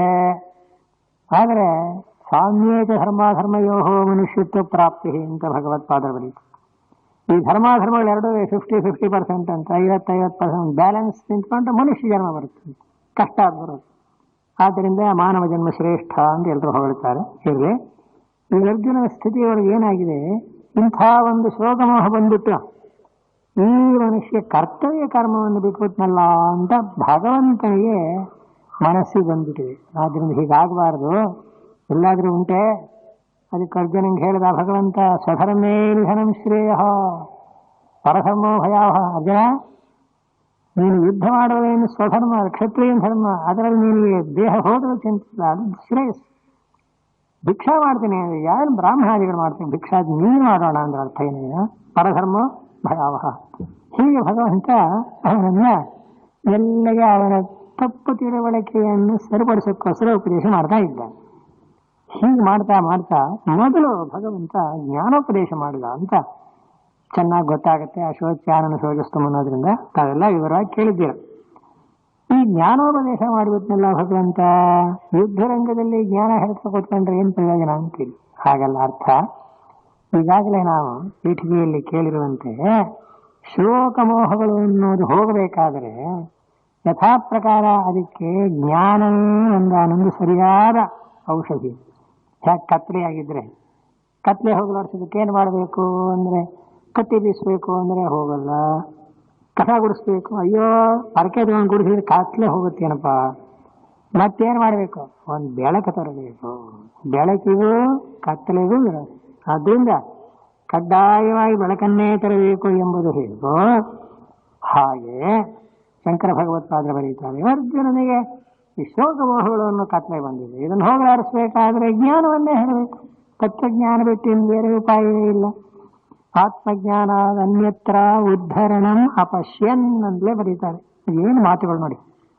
ಆತ್ಮಜ್ಞಾನ ಬಿಟ್ರೆ ಬೇರೆ ಇನ್ನು ಯಾವ ಉಪಾಯವೂ ಅರ್ಜುನನನ್ನ ಈಗ ಉದ್ಧಾರ ಮಾಡುವುದಕ್ಕೆ ಅವಕಾಶವಿಲ್ಲ. ಯಾವ ಉಪಾಯವೂ ಪ್ರಯೋಜನ ಇಲ್ಲ ಅಂತ ತಿಳ್ಕೊಂಡು ಆತ್ಮಜ್ಞಾನವನ್ನೇ ಹೇಳಿದ ಅಂತ ಅಶೋಚ್ಯಾನಂತ ಪ್ರಾರಂಭ ಆಯಿತು. ಇದು 2ನೇ ಅಧ್ಯಾಯದ ಒಟ್ಟು ತಾತ್ಪರ್ಯ. ಅದೆಲ್ಲ ಕೇಳಿದ್ದೇವೆ. ಅನಂತರ ಅರ್ಜುನ ಪ್ರಶ್ನೆ ಮಾಡಿದ್ದೇನು? ಇವತ್ತು ನಾವು 4 ಅಧ್ಯಾಯದ ಅಭಿಪ್ರಾಯವನ್ನು ಮನನ ಮಾಡ್ತಾ ಇದ್ದೇವೆ. ಆಗೇನಾಯಿತು? ಈ ತತ್ವಜ್ಞಾನೋಪದೇಶವನ್ನು ಭಗವಂತ ಮಾಡಿದ್ದೇನು ಸರಿ, ಅರ್ಜುನ ಪ್ರಶ್ನೆ ಹಾಕ್ಬಿಟ್ಟ. ಓ ಭಗವಂತ, ಜ್ಞಾನ ಮತ್ತು ಕರ್ಮ ಅಂತ 2 ಸಾಧನಗಳು, ಮನುಷ್ಯನ ಪುರುಷಾರ್ಥಕ್ಕೆ ಸಾಧನ ಒಪ್ಪುಕೊಳ್ಳೋಣ. ಆದರೆ ಜ್ಞಾನವನ್ನು ತುಂಬಾ ಹೊಗಳಿಬಿಟ್ಟೆ ನೀನು, ಇದಕ್ಕೆ ಸಮಾನವಾದ್ದಿಲ್ಲ ಅಂತ ಜ್ಞಾನಿಗಳನ್ನು ಹೊಗಳಿ ನೀನು ಜ್ಞಾನ ಜ್ಞಾನೇನ ಸದೃಶಂ ಅಂತ ಹೊಗಳ್ಬಿಟ್ಟು.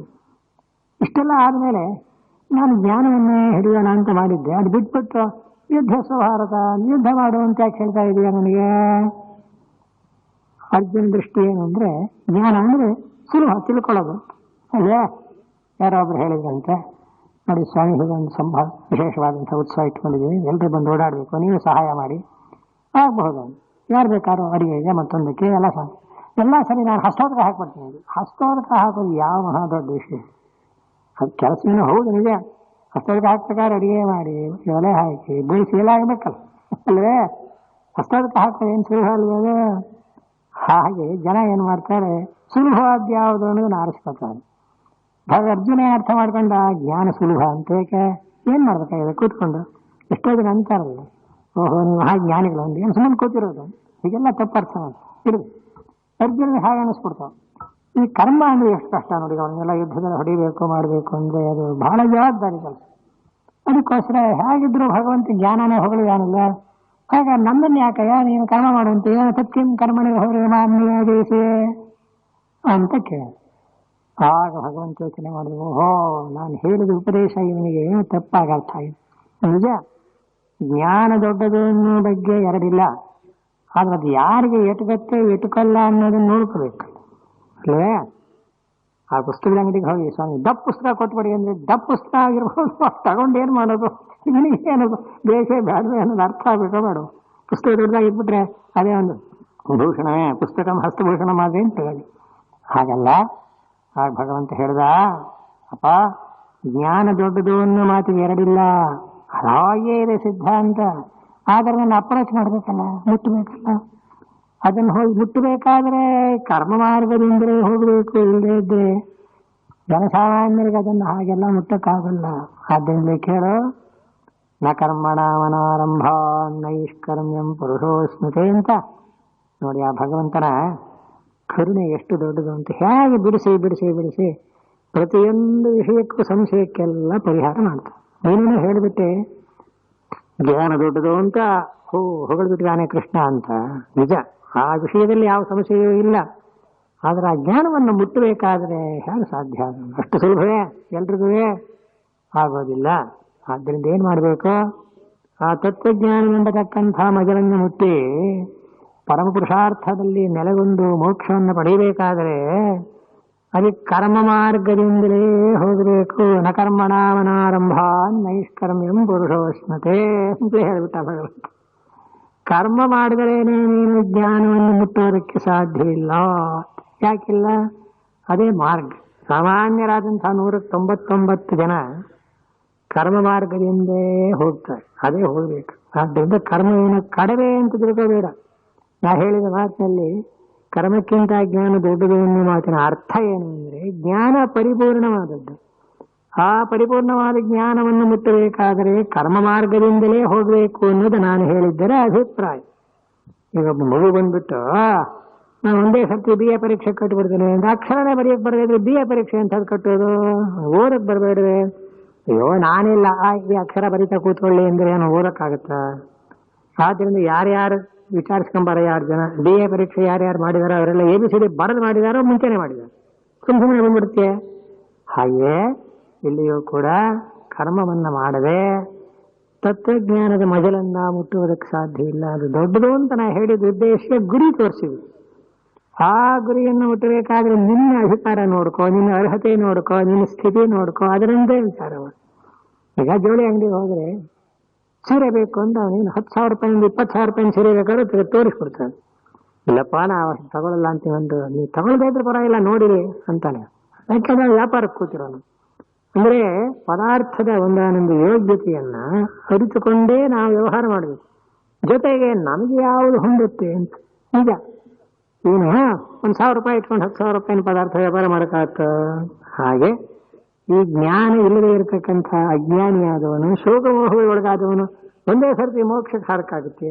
ಆಗೋದು. ಅದಕ್ಕೆ ಭಗವಂತ ಏನ್ ಮಾಡಿದ ನೋಡು, ಆ ಗುರಿಯನ್ನು ಮುಟ್ಟಬೇಕಾದ್ರೆ, ತತ್ವಜ್ಞಾನದ ಗುರಿಯನ್ನು ಮುಟ್ಟಬೇಕಾದ್ರೆ ಕರ್ಮವನ್ನೇ ಮಾಡಿ ಅದನ್ನ ಭಗವದರ್ಪಣೆ ಮಾಡುವುದರ ಮೂಲಕ ಚಿತ್ತಶುದ್ಧಿಯನ್ನು ಹೊಂದಿ ಜ್ಞಾನಕ್ಕೆ ತಕ್ಕ ಯೋಗ್ಯತೆಯನ್ನು ಪಡೆದು ಆಮೇಲೆ ಆ ಜ್ಞಾನದ ವಿಚಾರ ಮಾತಾಡೋದು. ಅಲ್ಲಿವರೆಗೂ ಸಾಧ್ಯ.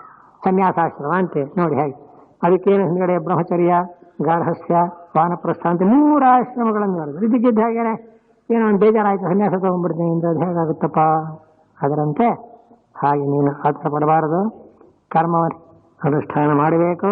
ನಿಯತಂ ಕುರು ಕರ್ಮತ್ವಂ ಕರ್ಮ ಜ್ಯಾಯೋಶ್ಯ ಕರ್ಮಣಃ. ಇಲ್ಲಿ ಮಾತ್ರ ಒಂದು ಜ್ಞಾಪಕ ಇಟ್ಟು, ಕರ್ಮ ನನ್ನನ್ನು ಬಂಧನ ಮಾಡುತ್ತೆ ಅಂತ ಭಯ ಪಡಬೇಡ. ಯಾಕೆ ಅಂದ್ರೆ ಪ್ರತಿಯೊಬ್ಬನಿಗೂ ಅವನವನ ಕರ್ತವ್ಯ ಕರ್ಮ ಅಂತಕ್ಕದ್ದು ಬಂಧನ ಮಾಡೋದಿಲ್ಲ. ಅದಕ್ಕೊಂದು ಉಪಾಯ ಹೇಳ್ಕೊಡ್ತೀನಿ.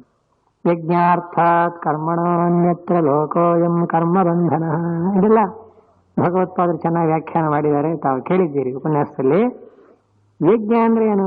ಭಗವಂತನಿಗಾಗಿ ನಾನು ಈ ಕರ್ಮವನ್ನು ಮಾಡ್ತಾ ಇದ್ದೇನೆ, ಭಗವದರ್ಥವಾಗಿ ಮಾಡ್ತಾ ಇದ್ದೇನೆ. ಯಜ್ಞ ಅನ್ನೋ ಶಬ್ದಕ್ಕೆ ಅಲ್ಲಿ ಪರಮಾತ್ಮ ಅಂತ ಅರ್ಥ ಮಾಡಿದ್ದಾರೆ. ಯಜ್ಞ ವೈ ವಿಷ್ಣು ಅಂತ ವೇದದಲ್ಲಿ ಹೇಳಿರೋ ಪ್ರಕಾರ ಯಜ್ಞ ಶಬ್ದಕ್ಕೆ ಏನರ್ಥ? ಪರಮಾತ್ಮ, ಭಗವಂತ ಅಂತ ಅರ್ಥ. ಆದ್ದರಿಂದ ಪ್ರತಿಯೊಬ್ಬ ಮಾನವನು ಯಜ್ಞಾರ್ಥ ಕರ್ಮ ಅಂದ್ರೆ ಏನು?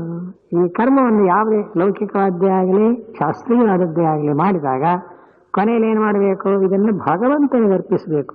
ಇದಕ್ಕೇನಂತ ಹೆಸರು? ಯೋಗ, ಕರ್ಮಯೋಗ. ಯೋಗ ಯೋಗ ಅನ್ನೋ ಶಬ್ದಕ್ಕೂ ಭಗವಂತ ಅರ್ಥ ಹೇಳಿದ್ದಾನೆ. ಏನಂತ? ಯೋಗ ಕರ್ಮಸು ಕೌಶಲಂ.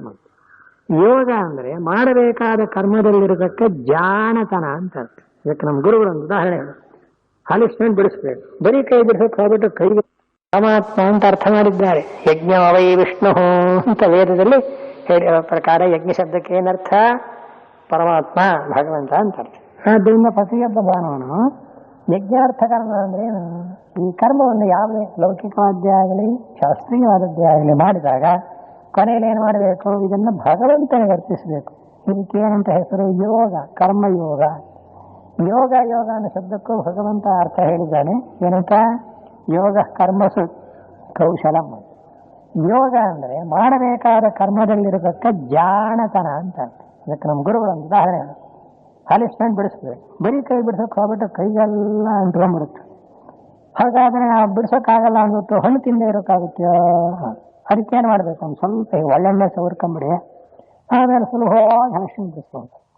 ಹೇಗೆ ಒಳ್ಳೆಣ್ಣೆ ಸವರ್ಕೊಳ್ಳೋದನ್ನು ಒಂದು ಉಪಾಯ ಇದೆಯೋ ಹಾಗೆಯೇ ವೇದಾಂತದಲ್ಲಿಯೂ ಕೂಡ ಕರ್ಮಯೋಗ ಅಂತ ಬರೀ ಕರ್ಮವಲ್ಲ. ಬರೀ ಕರ್ಮವಾದ್ರೆ ನಿಮಗೆ ಆಯಾಸ ಕೊಡುತ್ತೆ, ಶ್ರಮ ಕೊಡುತ್ತೆ, ಫಲ ಅನಿತ್ಯವಾಗಿರುತ್ತೆ, ಹೋಗ್ಬಿಡುತ್ತೆ. ಅದಲ್ಲ ಜಾಣತನ. ಮತ್ತೇನು ಮಾಡಬೇಕು? ಈ ಕರ್ಮವನ್ನ ಯಜ್ಞಾರ್ಥವಾಗಿ ಮಾಡಬೇಕು. ಯಜ್ಞ ಅಂದ್ರೇನು? ಯಜ್ಞ ಅನ್ನೋ ಶಬ್ದ ಪರಮಾತ್ಮ ಅಂತ ಅರ್ಥ ಮಾಡಿ. ಯಜ್ಞ ವೈ ವಿಷ್ಣು. ಯಜ್ಞ ಅನ್ನೋ ಶಬ್ದ ಭಗವಂತನ ಹೆಸರು. ನಿಮಗೆಲ್ಲ ಗೊತ್ತಿದೆ. ಯಜ್ಞ, ಯಜ್ಞಪತಿ ಯಜ್ಞ, ಯಜ್ಞಾಂಗ, ಯಜ್ಞವಾಹನ ಸ್ಪಷ್ಟವಾಗಿ ಭಗವಂತ ವಿಷ್ಣು ಸಹಸ್ರನಾಮದಲ್ಲಿ ಹೇಳಿದೆ. ಆದ್ದರಿಂದ ಯಜ್ಞಾರ್ಥ ಕರ್ಮ ಅಂದರೆ ಭಗವದರ್ಥವಾದ ಕರ್ಮ.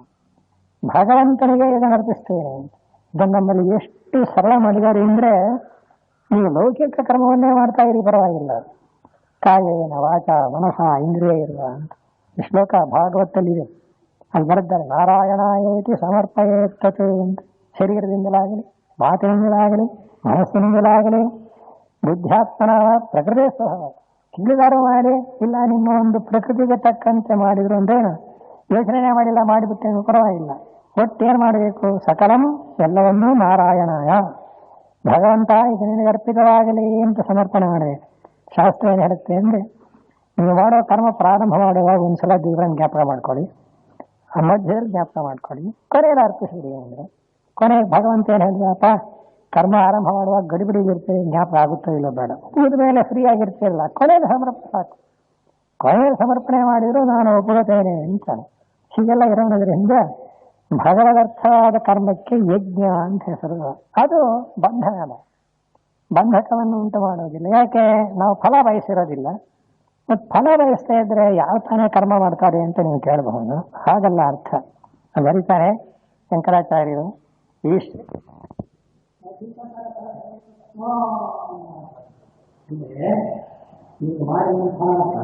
ನನಗೇನು ಉಳಿತೆ, ನಂಗೇನು ಬಂತು ಅಂತ ಹೀಗೆ ಸ್ವಲ್ಪ ಪ್ರಶ್ನೆ ಮಾಡುವುದು. ಹಾಗಲ್ಲ ಅರ್ಥ. ಭಗವಂತನಿಗೆ ಅರ್ಪಣೆ ಮಾಡುವುದು ಅಂದರೆ ನೀವು ಕೇಳಿದ್ದಕ್ಕಿಂತ ವಿಶಿಷ್ಟವಾಗಿ ಇನ್ನೂ ಹೆಚ್ಚಿನ ಫಲ ಬರುತ್ತೆ ಅನ್ನೋ ಅರ್ಥ. ಈಶ್ವರ ನೀವು ಮಾಡಿದ ಕರ್ಮವನ್ನು ಸ್ವೀಕಾರ ಮಾಡಿ ನಿಮಗೇನು ಕೊಡದೇ ಇರ್ತಾನೆಯೇ? ಇಲ್ಲ. ನೋಡಿ, ಸೃಷ್ಟಿಯಲ್ಲಿಯೇ ಈ ನಿಯಮವನ್ನು ತಿಳ್ಕೋಬಹುದು. ಒಂದು ತೆಂಗಿನಕಾಯಿಯನ್ನು ನೀವು ನೆಲದೊಳಗೆ ಬಿತ್ತರೆ ತೆಂಗಿನಕಾಯಿ ಹೋಗ್ಬಿಡ್ತಲ್ಲ ಅಂದರೆ ನೀವು ದಡ್ರು. ನೀವು ಧೈರ್ಯವಾದ ಭೂಮಿಯನ್ನು ಬಿದ್ದರೆ ಆ ಭೂಮಿ ಎಷ್ಟು ಕೊಡುತ್ತೆ? 1000 ತೆಂಗಿನಕಾಯಿ ಕೊಡುತ್ತೆ. ಅಂದರೆ ವ್ಯವಹಾರದಲ್ಲೇ ನನಗೆ ಇಷ್ಟು ಅರ್ಥ ಆಗ್ತಾ ಇರೋವಾಗ ಇನ್ನು ನೀವು ಭಗವಂತನಿಗೆ ಕರ್ಮ ಅರ್ಪಣೆ ಮಾಡಿರೋ ಫಲ ಬರದೇ ಇರುತ್ತೇನಪ್ಪ, ಅಧಿಕತರ ಫಲ, ವಿಶೇಷವಾದ ಹೆಚ್ಚಿನ ಫಲ ಬರುತ್ತೆ ಒಂದು ಕಾರಣ. ಎರಡನೇದು ಭಗವಂತ ಏನು ಹೇಳಿದ, ನಿಮಗೆ ಜವಾಬ್ದಾರಿ ಏನೂ ಇರೋದಿಲ್ಲ ಅಂತ. ಕರ್ಮದಿಂದ ಫಲವಾಗಲಿ ಬಿಡಲಿ, ಒಳ್ಳೆಯದಾಗಲಿ, ಏನೇ ಆಗಲಿ ನಿನಗೆ ಪರಮಾತ್ಮನಿಗೆ ಅರ್ಪಣೆ ಮಾಡಿಬಿಟ್ಟ ಅಂದರೆ ನಿನ್ನ ಒಂದಾನೊಂದು ಜವಾಬ್ದಾರಿ ಏನೂ ಇರಲಿಲ್ಲ. ಭಗವಂತದನ್ನ ಎಲ್ಲ ರೀತಿಯಿಂದಲೂ ಲೋಪದೋಷಗಳಿದ್ದರೆ ಎಲ್ಲ ಸರಿ ಮಾಡಿಕೊಂಡು ಫಲವನ್ನು ಕೊಡ್ತಾರೆ. ಒಂದು ಕಾರಣ. ಎರಡನೇದಾಗಿ ಕರ್ಮ ಮಾಡಿಯೇ ಎಲ್ಲರೂ ಸಿದ್ಧಿಯನ್ನು ಪಡೆದಿದ್ದಾರೆ ಎಂದು ಜ್ಞಾಪಕ ಇಟ್ಟು ದೇವತೆಗಳು ಕೂಡ ಕರ್ಮ ಮಾಡ್ತಾರೆ. ವ್ಯವಹಾರ ನೋಡಿ ಜಗತ್ತು ತಡಿಬೇಕಾದ್ರೆ ಯಜ್ಞಾಗಾದಿಗಳನ್ನು ಮಾಡಿದ್ರೆ ಮಳೆ ಬರುತ್ತೆ. ದೇವತೆಗಳು ದೇವಾನುಭಾವ ತಾನೇನ ದೇವಾಭಾವ, ಆ ದೇವತೆಗಳನ್ನು ನೀವು ಆರಾಧನೆ ಮಾಡಿದ್ರೆ ದೇವತೆಗಳಿಗೆ ಫಲ ಕೊಡ್ತಾರೆ. ನೀವು ಕರ್ಮಾನುಷ್ಠಾನ ಮಾಡಿದ್ರೆ ನೀವು ಮಳೆ ಬಂದು ನಿಮಗೆ ಕ್ಷೇಮವಾಗಿರುತ್ತೆ. ಹೀಗಿದ್ದು ಇದೊಂದು ಚಕ್ರ, ಜಗಚ್ಚಕ್ರ ನಡೀತಾ ಇದೆ. ಈ ಚಕ್ರವನ್ನು ನೀನು ಅವಶ್ಯವಾಗಿ ಸ್ವೀಕಾರ ಮಾಡಿ ನಡೆಸಬೇಕು. ಹಾಗಿಲ್ಲ ಅಂದ್ರೆ ಮೋಘಂ ಪಾರ್ಥ ಸಜೀವತಿ, ಏನು ಮನುಷ್ಯರಾಗಿ ಹುಟ್ಟಿ ಏನು ಪ್ರಯೋಜನ? ದೇವತೆಗಳನ್ನು ಆರಾಧನೆ ಮಾಡದೆ ಹೋದರೆ ಆ ದೇವತೆಗಳಿಗೆ ಕೊಡ್ತಕ್ಕಂಥ ದೇವತೆಗಳು ಏನು ಕೊಡ್ತಾರೆ? ಸೂರ್ಯ ಬೆಳಕು ಕೊಡ್ತಾನೆ, ಶಾಖ ಕೊಡ್ತಾನೆ, ಭೂಮಿ ಎಲ್ಲ ಪೈರು ಕೊಡುತ್ತೆ, ಮಳೆ ಬರುತ್ತೆ, ಪರ್ಜನ್ಯ ಮಳೆ ಕೊಡ್ತಾನೆ. ಇದೆಲ್ಲ ಏನು ನಾವು ಮನುಷ್ಯ ಸೃಷ್ಟಿ ಮಾಡಿದ್ದೆ? ಎಲ್ಲ ದೇವ್ರ ತಾನೇ ಕೊಡಬೇಕಾದ್ದು. ಏನು ಬೀಜ ಹಾಕಬಹುದು, ಅದು ಮೊಳಕೆಯಾಗಿ ಹುಟ್ಟಿ ಫಲವನ್ನು ಕೊಡೋದಕ್ಕಂಥ ಒಂದಾನೊಂದು ಪ್ರಯತ್ನ ಯಾವ ವಿಜ್ಞಾನಿ ಏನು ಪ್ರಯತ್ನ ಕಂಡಿಡ್ತಾನೆ ಹೇಳಿ ನೋಡೋಣ? ದೇವ್ರ ತಾನೇ ಕೊಡ್ಬೇಕದನ್ನು. ಆದ್ರಿಂದಲೇ ಈ ಒಂದಾನೊಂದು ಯಜ್ಞ ಶಬ್ದಕ್ಕೆ ಎರಡು ಅರ್ಥ. ಪರಮಾತ್ಮ ಅಂದ್ರೆ ಅರ್ಥನೆ, ಪರಮಾತ್ಮನಿಗೆ ಅರ್ಪಣೆ ಮಾಡಿದ್ರೆ ಅದು ಒಂದಕ್ಕೆ ನೂರಷ್ಟಾಗುತ್ತೆ. ಆದ್ರಿಂದ ದೇವಾದಿ ದೇವತೆಗಳು ಯಜ್ಞವನ್ನು ಮಾಡಿಯೇ ಹಿಂದಿನ ಕಾಲದಿಂದಲೂ ಕೃತಾರ್ಥರಾಗಿದ್ದಾರೆ. ಪ್ರಜಾಪತಿ ಬ್ರಹ್ಮ ಹೇಳಿದ್ದಾನೆ, ಅದನ್ನ ಕರ್ತವ್ಯ ಕರ್ಮವನ್ನ ಅವಶ್ಯವಾಗಿ ಮಾಡು ಅಂತ ಭಗವಂತ ಬಹಳ ಒತ್ತಿ ಹೇಳತಕ್ಕಂಥವನಾಗಿ ಅರ್ಜುನನನ್ನ ಅವನ ಕರ್ತವ್ಯ ಕರ್ಮದಿಂದ ಜಾರಬಾರದು ಅಂತ ಹೀಗೆಲ್ಲ ಉದಾಹರಣೆಗಳನ್ನು ಕೊಟ್ಟು ಕರ್ಮಯೋಗದ ವೈಶಿಷ್ಟ್ಯವನ್ನೆಲ್ಲ ಹೇಳಿದ. ಭಗವಂತ ಹೇಳಿದ್ದನ್ನು ಚೆನ್ನಾಗಿ ಅರ್ಜುನ ಅರ್ಥ ಮಾಡಿಕೊಂಡ. ಕೊನೆಯಲ್ಲಿ ಪ್ರಶ್ನೆಯನ್ನು ಕೇಳಿದ. ನಿಜ ಭಗವಂತ, ಇನ್ನೊಂದು ಸಂಶಯ ಬರುತ್ತೆ. ಕರ್ಮ ಅಂದ ಕೂಡಲೇ ಒಳ್ಳೆ ಕೆಲಸನೇ ಮಾಡ್ತೀವಿ ಅಂತ ಹೇಗೆ ಹೇಳೋದು?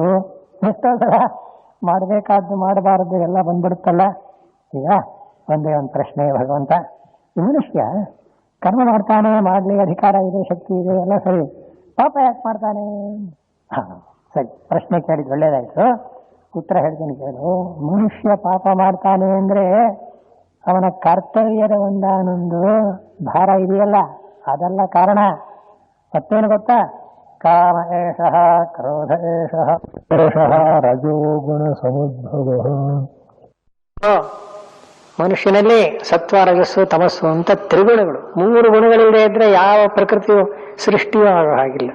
ಈ ತ್ರಿಗುಣಗಳ ಸಂಯೋಗದಲ್ಲಿ ಈ ರಜೋಗುಣ ಅಂತಕ್ಕದ್ದಿದೆಯಲ್ಲ, ಆ ರಜೋಗುಣದ ಒಂದಾನೊಂದು ಚೌಕಟ್ಟಿಗೆನೆ ಕಾಮ, ಕ್ರೋಧ ಅನ್ನೋ ದೋಷಗಳು ಸೇರಿ. ಕಾಮ ಅಂದ್ರೆ ಏನು? ಬಯಕೆ, ಮನುಷ್ಯನಿಗೆ ಅದು ಬೇಕಿದೆ ಬೇಕು. ಕ್ರೋಧ ಅಂದ್ರೆ ತಾನು ಬಯಸಿದ್ದೇನಾದ್ರು ದೊರಕದೆ ಹೋದ್ರೆ ಬರ್ತಕ್ಕಂಥ ಸಿಟ್ಟು. ಇವೆಲ್ಲರಿಗೂ ಅನುಭವದಲ್ಲಿದೆ. ಈಗ ನಾ ಹೇಳೋದೇನು ಅಂದ್ರೆ, ಕರ್ಮದಲ್ಲಿ ದೋಷ ಇಲ್ಲ. ಈ ಮಾಡತಕ್ಕ ಕರ್ತೃ ತಾನು ಮಾಡುವಾಗ ಈ ಕಾಮಕ್ರೋಧಗಳನ್ನ ತನ್ನ ಮನಸ್ಸಿನಲ್ಲಿ ಇಟ್ಟುಕೊಂಡು ಪ್ರಾರಂಭ ಮಾಡಿದರೆ ಅದು ಕರ್ಮ ಕೆಟ್ಟೋಯ್ತು. ಆದ್ರಿಂದ ನೀನೇನ್ ಮಾಡ್ಬೇಕು ನೋಡು, ಕ್ಷತ್ರಿಯ, ನಿಂಗೆ ಧೈರ್ಯ ಇದೆ, ಆ ಕಾಮಕ್ರೋಧ ಅನ್ನೋ ಶತ್ರುಗಳನ್ನು ವಿದ್ಧಿ ಹೊಡೆಯವನ್ನ. ಆ ಕಾಮಕ್ರೋಧಗಳು ಬಂದಾಗ ಅದಕ್ಕೆ ಗುರು ಹೇಳರು, ಸಿಟ್ಟು ಬಂದಿದೆ ಅಂತ ಯಾವನು ಕೋಪ ಪಟ್ಟು ಮಾಡ್ಕೋತಾನೆ ಅವನು ಇಂಗ್ಲಿಷಲ್ಲಿ ಹೇಳ್ತಾರೆ ಕೌಂಟ್ 10 ಅಂತಾರೆ ಅಂತ ಗುರು ಹೇಳರು. ಸಿಟ್ಟು ಬಂದಾಗ ಏನ್ ಮಾಡ್ಬೇಕಂತೇಳಿ 10 ಎಣಸು ಅಂತ. 10 ಎಣಸೋದ್ರೊಳಗೆ ಸಿಟ್ಟು ಹೊರಬಿಡುತ್ತೆ. ಆವಾಗ ಅವನು ಆ ಸಿಟ್ಟಿನಿಂದ ಮಾಡಬಹುದಾದಂತಹ ಕೆಟ್ಟ ಕೆಲಸ ಮಾಡಲ್ಲ ಅಂತ. ಹಾಗೆ ವಿವೇಕ ಮಾಡ್ಕೋ. ಏನಂತ? ನಾನು ಸಿಟ್ಟು ಮಾಡ್ಕೋತಾ ಇದ್ದೇನೆ ಅಂದ್ರೆ ನಾನೇ ತಾನೇ ಸಿಟ್ಟು ಮಾಡ್ಕೊಳ್ಳದೆ ಇರುವುದಕ್ಕೂ ಮೂಲ. ಆದ್ರಿಂದ ನನ್ನ ಯೋಗ್ಯತೆ ದೊಡ್ಡದು, ಸಿಟ್ಟಿಂದಲ್ಲ ಅಂತ. ಸಿಟ್ಟಿಗೆ ವಚನ ಆಗಬಾರ್ದು, ಸಿಟ್ಟು ಮಾಡಬಾರ್ದು ಅಂತಲ್ಲ. ಸಂಸ್ಕೃತದಲ್ಲಿ ಏನ್ ಹೇಳ್ತಾರೆ? ಸ್ಥಾನೇ ಕೋಪ ಅಂತಾರೆ. ಎಲ್ಲಿ ಕೋಪ ಮಾಡಬೇಕು, ಎಲ್ಲಿ ಮಾಡಬಾರ್ದು ಅನ್ನೋದಕ್ಕೆ ಒಂದು ನಿಯಮ ಇರುತ್ತೆ. ಅದು ನೋಡ್ಕೊಂಡು ಮಾಡ್ಬೇಕು.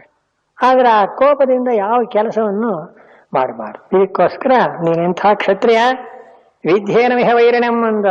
ಈ ವೈರಿ ವಿಧಾನದ ಕಾಮ ಕ್ರೋಧ ಅನ್ನೋರು ಇವನು ಹೊಡೆ ಅಂತ ಹೇಳಿಕೊಟ್ಟು, ಸರಿ ಎಲ್ಲಿದ್ದಾನೆ?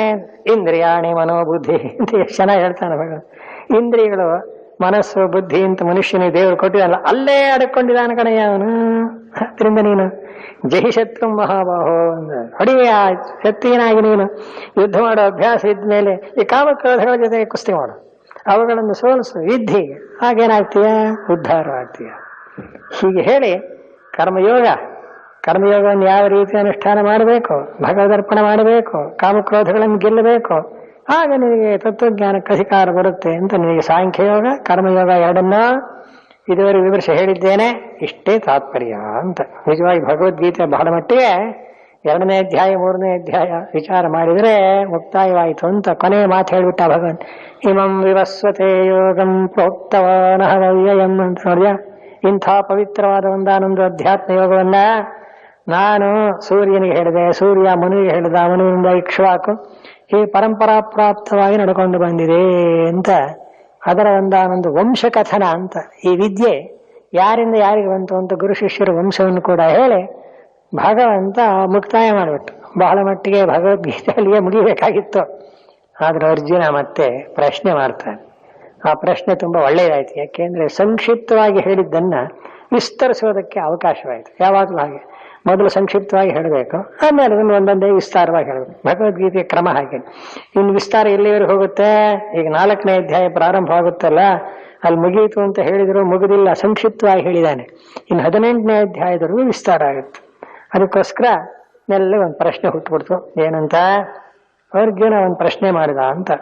ಭಗವಂತ, ನಾನು ಸೂರ್ಯನಿಗೆ ಉಪದೇಶ ಮಾಡಿದೆ, ಅವನಿಂದ ಮನುವಿನಿಂದ ಇಕ್ಷ್ವಾಕು ಅಂತ ನೀವು ವಂಶ ಪರಂಪರೆ ಹೇಳಿದಿಲ್ಲ, ವಿದ್ಯೆ ಮುಂದುವರೆದು ಬಂದದ್ದು ಅಂತ.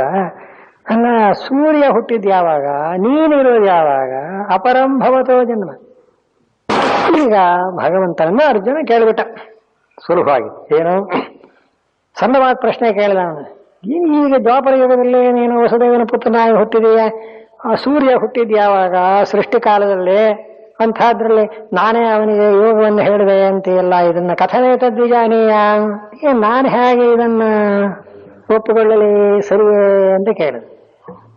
ಭಗವಂತ ಇನ್ನು ಮುಂದೆ ಏನಾಗುತ್ತೆ ಅಂದ್ರೆ, ಅರ್ಜುನನ ಪ್ರಶ್ನೆಗೆ ತಕ್ಕ ಉತ್ತರಗಳೇ ಹೊರಡುತ್ತೆ ಹೊರತು ಭಗವಂತ ಸ್ವತಂತ್ರವಾಗಿ ಏನು ಹೇಳೋದು, ಅವನು ಕೇಳಬೇಕು, ಏನು ಹೇಳಬೇಕು. ಹೀಗೆ 18ನೇ ಅಧ್ಯಾಯದವರೆಗೂ ಹೊರಟೋಗುತ್ತೆ. ಈ ಪ್ರಶ್ನೆ ಹುಟ್ಟಿದ ಕೂಡ್ಲೇನೆ ಭಗವಂತಂದ, ನಿಜ ಬಹುನಿಮೇ ವ್ಯತೀತಾನಿ ಜನ್ಮಾನಿ ತವ ಚಾರ್ಜುನ ಅಂತ. ಎಷ್ಟು ಚೆನ್ನಾಗಿ ಸರಳವಾಗಿದೆ ನೋಡಿ.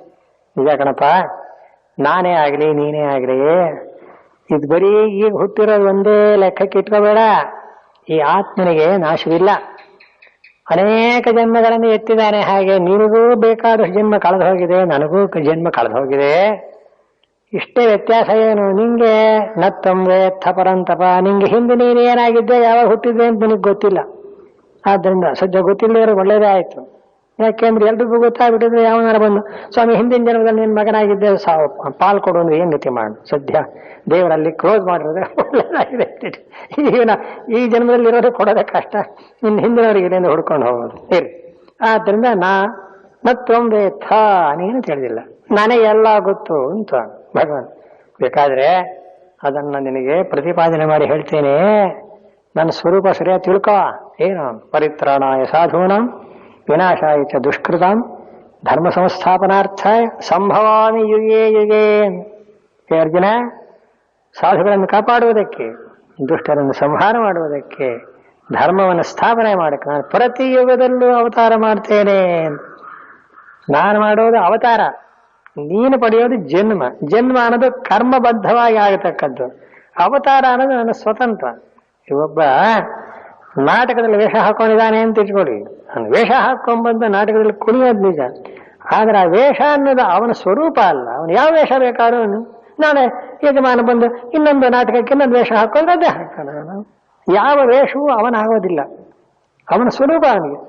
ಹಾಗೆ ಇಲ್ಲಿಯೂ ಕೂಡ ನಾನು ಯಾವ ಯಾವ ಸಂದರ್ಭಕ್ಕೆ ಏನೇನು ಸಂದರ್ಭಕ್ಕೆ ತಕ್ಕ ಹಾಗೆ ಬೇಕೋ ಹಾಗೆ ಬೇರೆ ಬೇರೆ ವೇಷಗಳಿಂದ ತೋರ್ಕೋತೀನಿ. ನಾನು ಹುಟ್ಟೋದು ಅವತಾರ, ನನಗೆ ಜನ್ಮ ಕರ್ಮ ಅನ್ನೋದರ ಸಂಪರ್ಕ ಇಲ್ಲ. ಜನ್ಮ ಕರ್ಮಗಳೆರಡು ನಂದು ದಿವ್ಯ. ದಿವ್ಯ ಅಂದ್ರೆ ದಿವಿಭವ ಅಂತ. ಅದೇನಿದ್ರು ನಾಟಕದ ವೇಷ ಹಾಕಿದಂತಹ ನಟನಿಗೆ ಆ ವೇಷ ಹಾಕಿದ ಕಾಲಕ್ಕೆ ಅವನು ಅಳಲಿ ನಗಲಿ ಅದು ಹೇಗೆ ಅವನಿಗೆ ಸಂಬಂಧವಿಲ್ವೋ ಹಾಗೆ ನನಗೂ ಅದಕ್ಕೂ ಏನು ಸಂಬಂಧವಿಲ್ಲ. ಹಾಗಾಗುತ್ತೆ ಎಷ್ಟೋ ಸಲ ಅಳುವ ಪಾತ್ರ ಬಂದು ಒತ್ತು ಬಿಡ್ತಾನ ಅವನು. ಅಯ್ಯೋ ಒತ್ಬಿಟ್ನಲ್ಲ ಅಂದ್ರೆ ಅವಳವನ್ನ ನೋಡಿ ನಾವು ಅಳ್ತಿರ್ತೀವಿ ಎಷ್ಟೋ ಸರ್ತಿ. ಹಾಗೂ ಉಂಟು. ದ್ರೌಪದಿ ವೇಷ ಹಾಕ್ಬಿಡ್ತಾನೆ, ದುಶ್ಯಾಸನ ಹಿಡ್ಕೊಂಡ ಓದ್ತ ಎಲ್ಲ ಬರೀ ನಾಟಕ. ಅದು ನಿಜವಲ್ಲ. ಭಗವಂತನ ಒಂದಾನೊಂದು ಅವತಾರ ಅಂದ್ರೆ ಇಂಥದ್ದು. ಆದ್ರಿಂದ ನನಗೆ ಜನ್ಮ ಕರ್ಮಗಳು ನನ್ನನ್ನು ಏನು ಮುಟ್ಟೋದಿಲ್ಲ. ಇದು ಒಂದು ದಿವ್ಯ. ಆದ್ರಿಂದ ನೀನು ಎಷ್ಟು ತಿಳ್ಕೊ. ವೀತರಾಗ ಭಯ ಕ್ರೋಧ ಅಂತ ಒಂದು ಮಾತು ಬಹಳ ಚೆನ್ನಾಗಿದೆ, ಅದನ್ನ ಹೇಳ್ತಾನೆ. ಏನಂತ? ಲೋಕದಲ್ಲಿ ಕರ್ಮ ಮಾಡೋದು ಹೆಚ್ಚುಗಾರಿಕೆ ಅಲ್ಲ. ರಾಗದ್ವೇಷಗಳನ್ನು ಬಿಟ್ಟು ಭಗವಂತನಾದ ನನ್ನನ್ನು ಆಶ್ರಯಿಸಿ, ಭಗವಂತ ಅನ್ಯಥಾ ಶರಣಂ ನಾಸ್ತಿ ಅಂತ ಇಟ್ಕೊಂಡು ಕರ್ಮಗಳನ್ನು ಯಾರ್ಯಾರು ಮಾಡ್ತಾರೋ ಅವರೆಲ್ಲರೂ ನನ್ನನ್ನೇ ಸೇರ್ತಾರೆ. ಈ ಯಾವ ಜನ್ಮ ಕರ್ಮಗಳಿಂದ ಬಿಡುಗಡೆಯನ್ನು ಹೊಂದುತ್ತಾರೆ. ಹೀಗೆ ಹೇಳ್ತಾ ಹೇಳ್ತಾ ಕರ್ಮದ ಒಂದಾನೊಂದು ಗುಟ್ಟು ಹೇಳ್ತೇನೆ ಅಂತ ಮುಂದುವರಿತಾನೆ ಭಗವಂತ. 4ನೇ ಅಧ್ಯಾಯ ಹೇಳಿದೆವು. ಏನು ಇಷ್ಟು ತಿಳ್ಕೊ, ಸಂಕ್ಷಿಪ್ತವಾಗಿ ಹೇಳ್ತೇನೆ. ಕರ್ಮ ಅಂದ್ರೇನು, ಅಕರ್ಮ ಅಂದ್ರೇನು, ವಿಕರ್ಮ ಅಂದ್ರೇನು, 3 ತಿಳ್ಕೋಬೇಕು. ಕರ್ಮಣಶ್ಚ ಬೋದ್ಧವ್ಯಂ, ಬೋದ್ಧವ್ಯಂಚ ವಿಕರ್ಮಣ, ಅಕರ್ಮಣಶ್ಚ ಬೋದ್ಧವ್ಯಂ. ಅಕರ್ಮ ಅಂದ್ರೇನು, ಕರ್ಮ ಅಂದ್ರೇನು, ವಿಕರ್ಮ ಅಂದ್ರೆ ಯಾಕೆ ಗಹನಾ ಕರ್ಮಣೋ ಗತಿ ಇಂದ. ಈ ಕರ್ಮದ ಗತಿ ಇದೆಯಲ್ಲ ಬಹಳ ಕಷ್ಟ ಅಂದ. ಆಯ್ತು ಭಗವಂತ, ಅದೇನು ಕರ್ಮ ಅಂದ್ರೇನು ಅಕರ್ಮ ಅಂದ್ರೇನು ಹೇಳು. ಅದಕ್ಕೊಂದು ಒಳ್ಳೆ ಒಗಟಿನ ಶ್ಲೋಕ ಹೇಳ್ತಾನೆ ಭಗವಂತ, ಕರ್ಮಣ್ಯ ಕರ್ಮ ಪಶ್ಯೇದಂತ. ಅದರ ಒಟ್ಟರ್ಥ ಇಷ್ಟೇನೇ, ಜ್ಞಾನಿಗೂ ಕರ್ಮ ಅಜ್ಞಾನಿಗೂ ಕರ್ಮ ಅಂದ್ರೆ ವ್ಯತ್ಯಾಸ ಏನು ಅಂತ ಕೇಳಿ ಹಾಗೆ ಉತ್ತರ ಸುಲಭವಾಗಿ ಹೇಳ್ಬೋದು. ಜ್ಞಾನಿ ಎಂಥವನು ಅಂದ್ರೆ ಅವನು ತನ್ನ ಪರಮಾರ್ಥ ಸ್ವರೂಪದಲ್ಲಿ ನೆಲೆ ನಿಂತ ಮೇಲೆ ಅವನು ಮಾಡುವ ಕರ್ಮಗಳೆಲ್ಲ ಬರೀ ನಾಟಕದ ಒಂದಾನೊಂದು ನಟನೆ ಇದ್ದ ಹಾಗೆ. ಅವನಿಗೆ ಕಾಮ ಸಂಕಲ್ಪ ಅನ್ನೋದಿರಲ್ಲ ಅಂತ. ಯಸ್ಯ ಸರ್ವೇ ಸಮಾರಂಭ ಕಾಮ ಸಂಕಲ್ಪ ವರ್ಜಿತ ಅಂತ. ಎಷ್ಟು ಚೆನ್ನಾಗಿದೆ ಆ ಶ್ಲೋಕ ಅಂತೀರಿ. ಅಂದ್ರೇನು, ನೀವು ಮಾಡತಕ್ಕ ಕಾರ್ಯದಲ್ಲಿ ನಾನು ಮಾಡ್ತೇನೆ ಅನ್ನೋ ಒಂದಾನೊಂದು ಬಯಕೆಯೂ ಇರಬಾರ್ದು, ಹಾಗೇನೆ ಇಂಥ ಫಲಕ್ಕೇನು ಆಗಿರಬಾರ್ದು. ಈ ಕರ್ಮ ಮತ್ತು ಕರ್ಮ ಫಲದ ಬಯಕೆ ಇಲ್ಲದೆ ತಮ್ಮ ದಾರಿ ತಾನು ನಡ್ಕೊಂಡು ಹೋಗತಕ್ಕಂಥ ರೀತಿಯಲ್ಲಿ ಕರ್ಮ ಆದ್ರೆ ಆ ಕರ್ಮಕ್ಕೂ ಈ ಮಾಡುವನಿಗೂ ಏನು ಅಟ್ಯಾಚ್ಮೆಂಟೇ ಇಲ್ಲ ನೋಡಿ. ವಾಸ್ತವವಾಗಿ ಕಷ್ಟ ಯಾಕೆ, ಕರ್ತೃ ಇಲ್ಲದೆ ಕರ್ಮ ನಡೆಯೋದಿಲ್ಲ. ನಾನು ಅಂತ ಹೇಳ್ಕೊಳ್ತಾ ಇದ್ರೆ ಆಗೋಲ್ಲ ನಿಜ.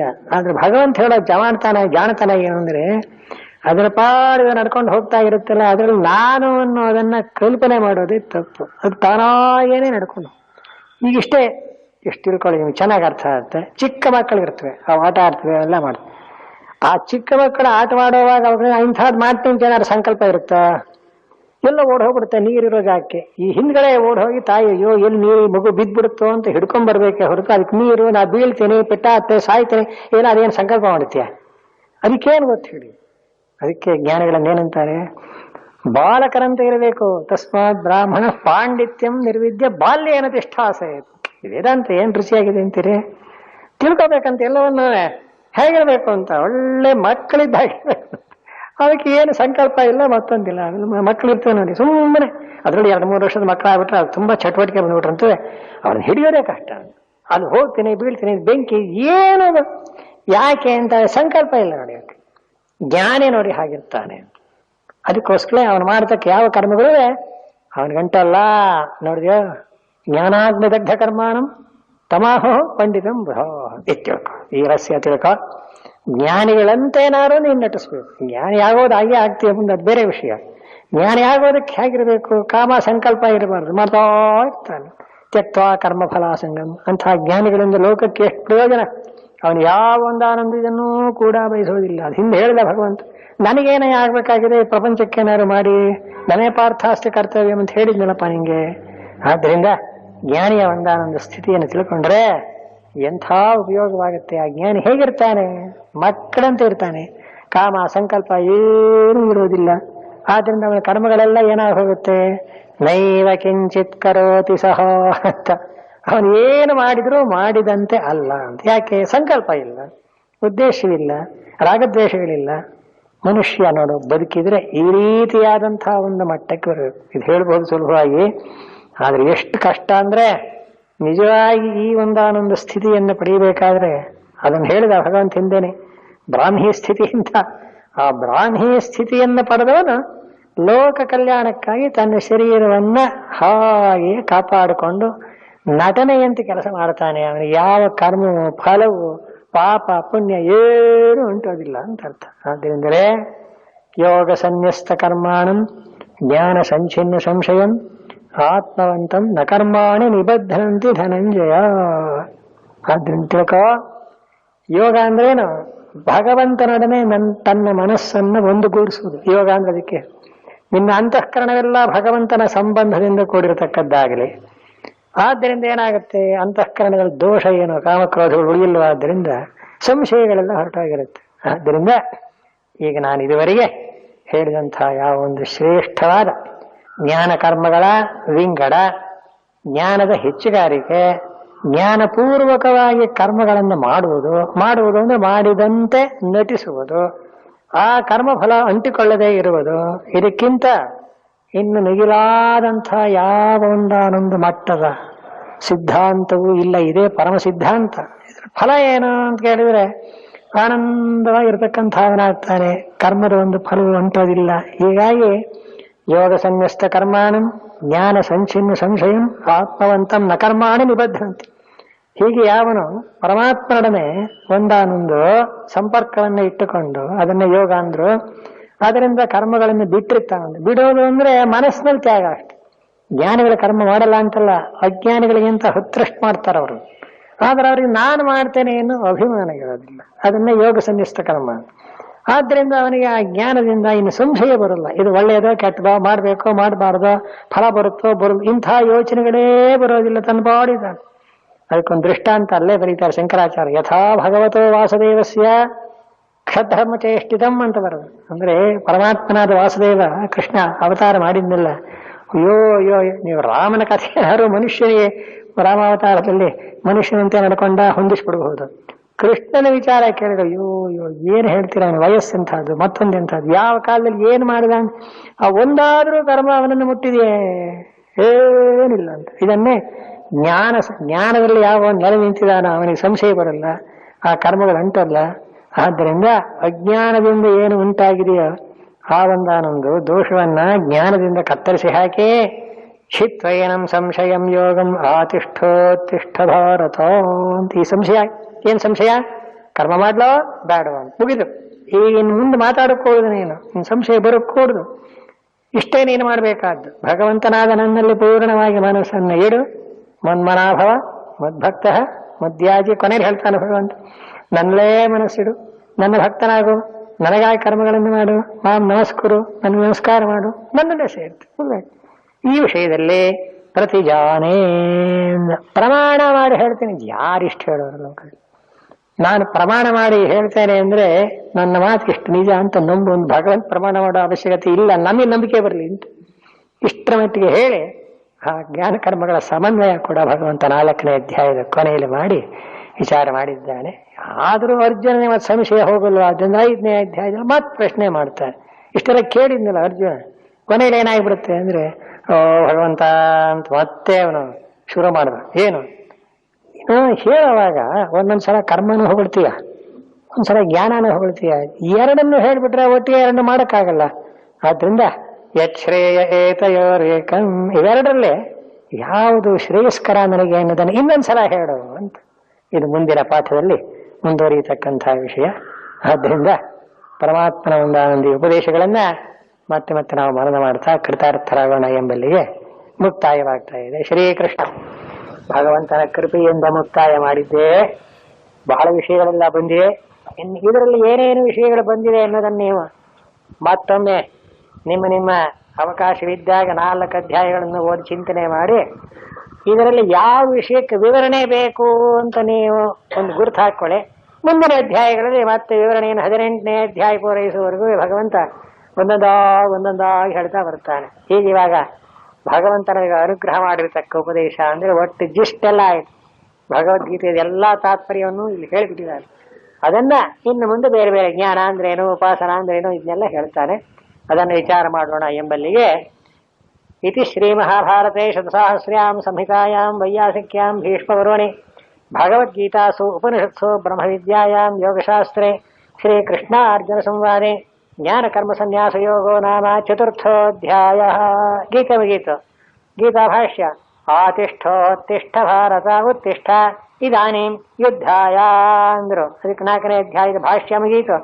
ಇತಿ ಶ್ರೀಮತ್ ಪರಮಹಂಸ ಪರಿವ್ರಾಜಕಾಚಾರ್ಯಸ್ಯ ಶ್ರೀ ಗೋವಿಂದ ಭಗವತ್ ಪೂಜ್ಯಪಾದ ಶಿಷ್ಯಸ್ಯ ಶ್ರೀಮತ್ ಶಂಕರ ಭಗವತಃ ಕೃತೌ ಶ್ರೀಮದ್ ಭಗವದ್ಗೀತಾ ಭಾಷ್ಯೆ ಜ್ಞಾನಕರ್ಮ ಸನ್ಯಾಸೋ ಯೋಗೋ ನಾಮ ಚತುರ್ಥೋಧ್ಯಾಯಃ. ಸ್ವಸ್ತಿ ಪ್ರಜಾಭ್ಯಃ ಪರಿಪಾಲಯಂತಾಂ ನ್ಯಾಯೇನ ಮಾರ್ಗೇಣ ಮಹೀಂ ಮಹೇಶಾಃ ಗೋಬ್ರಾಹ್ಮಣೇಭ್ಯಃ ಶುಭಮಸ್ತು ನಿತ್ಯಂ ಲೋಕಾಃ ಸಮಸ್ತಾಃ ಸುಖಿನೋ ಭವಂತು. ಶ್ರೀಕೃಷ್ಣಾರ್ಪಣಮಸ್ತು.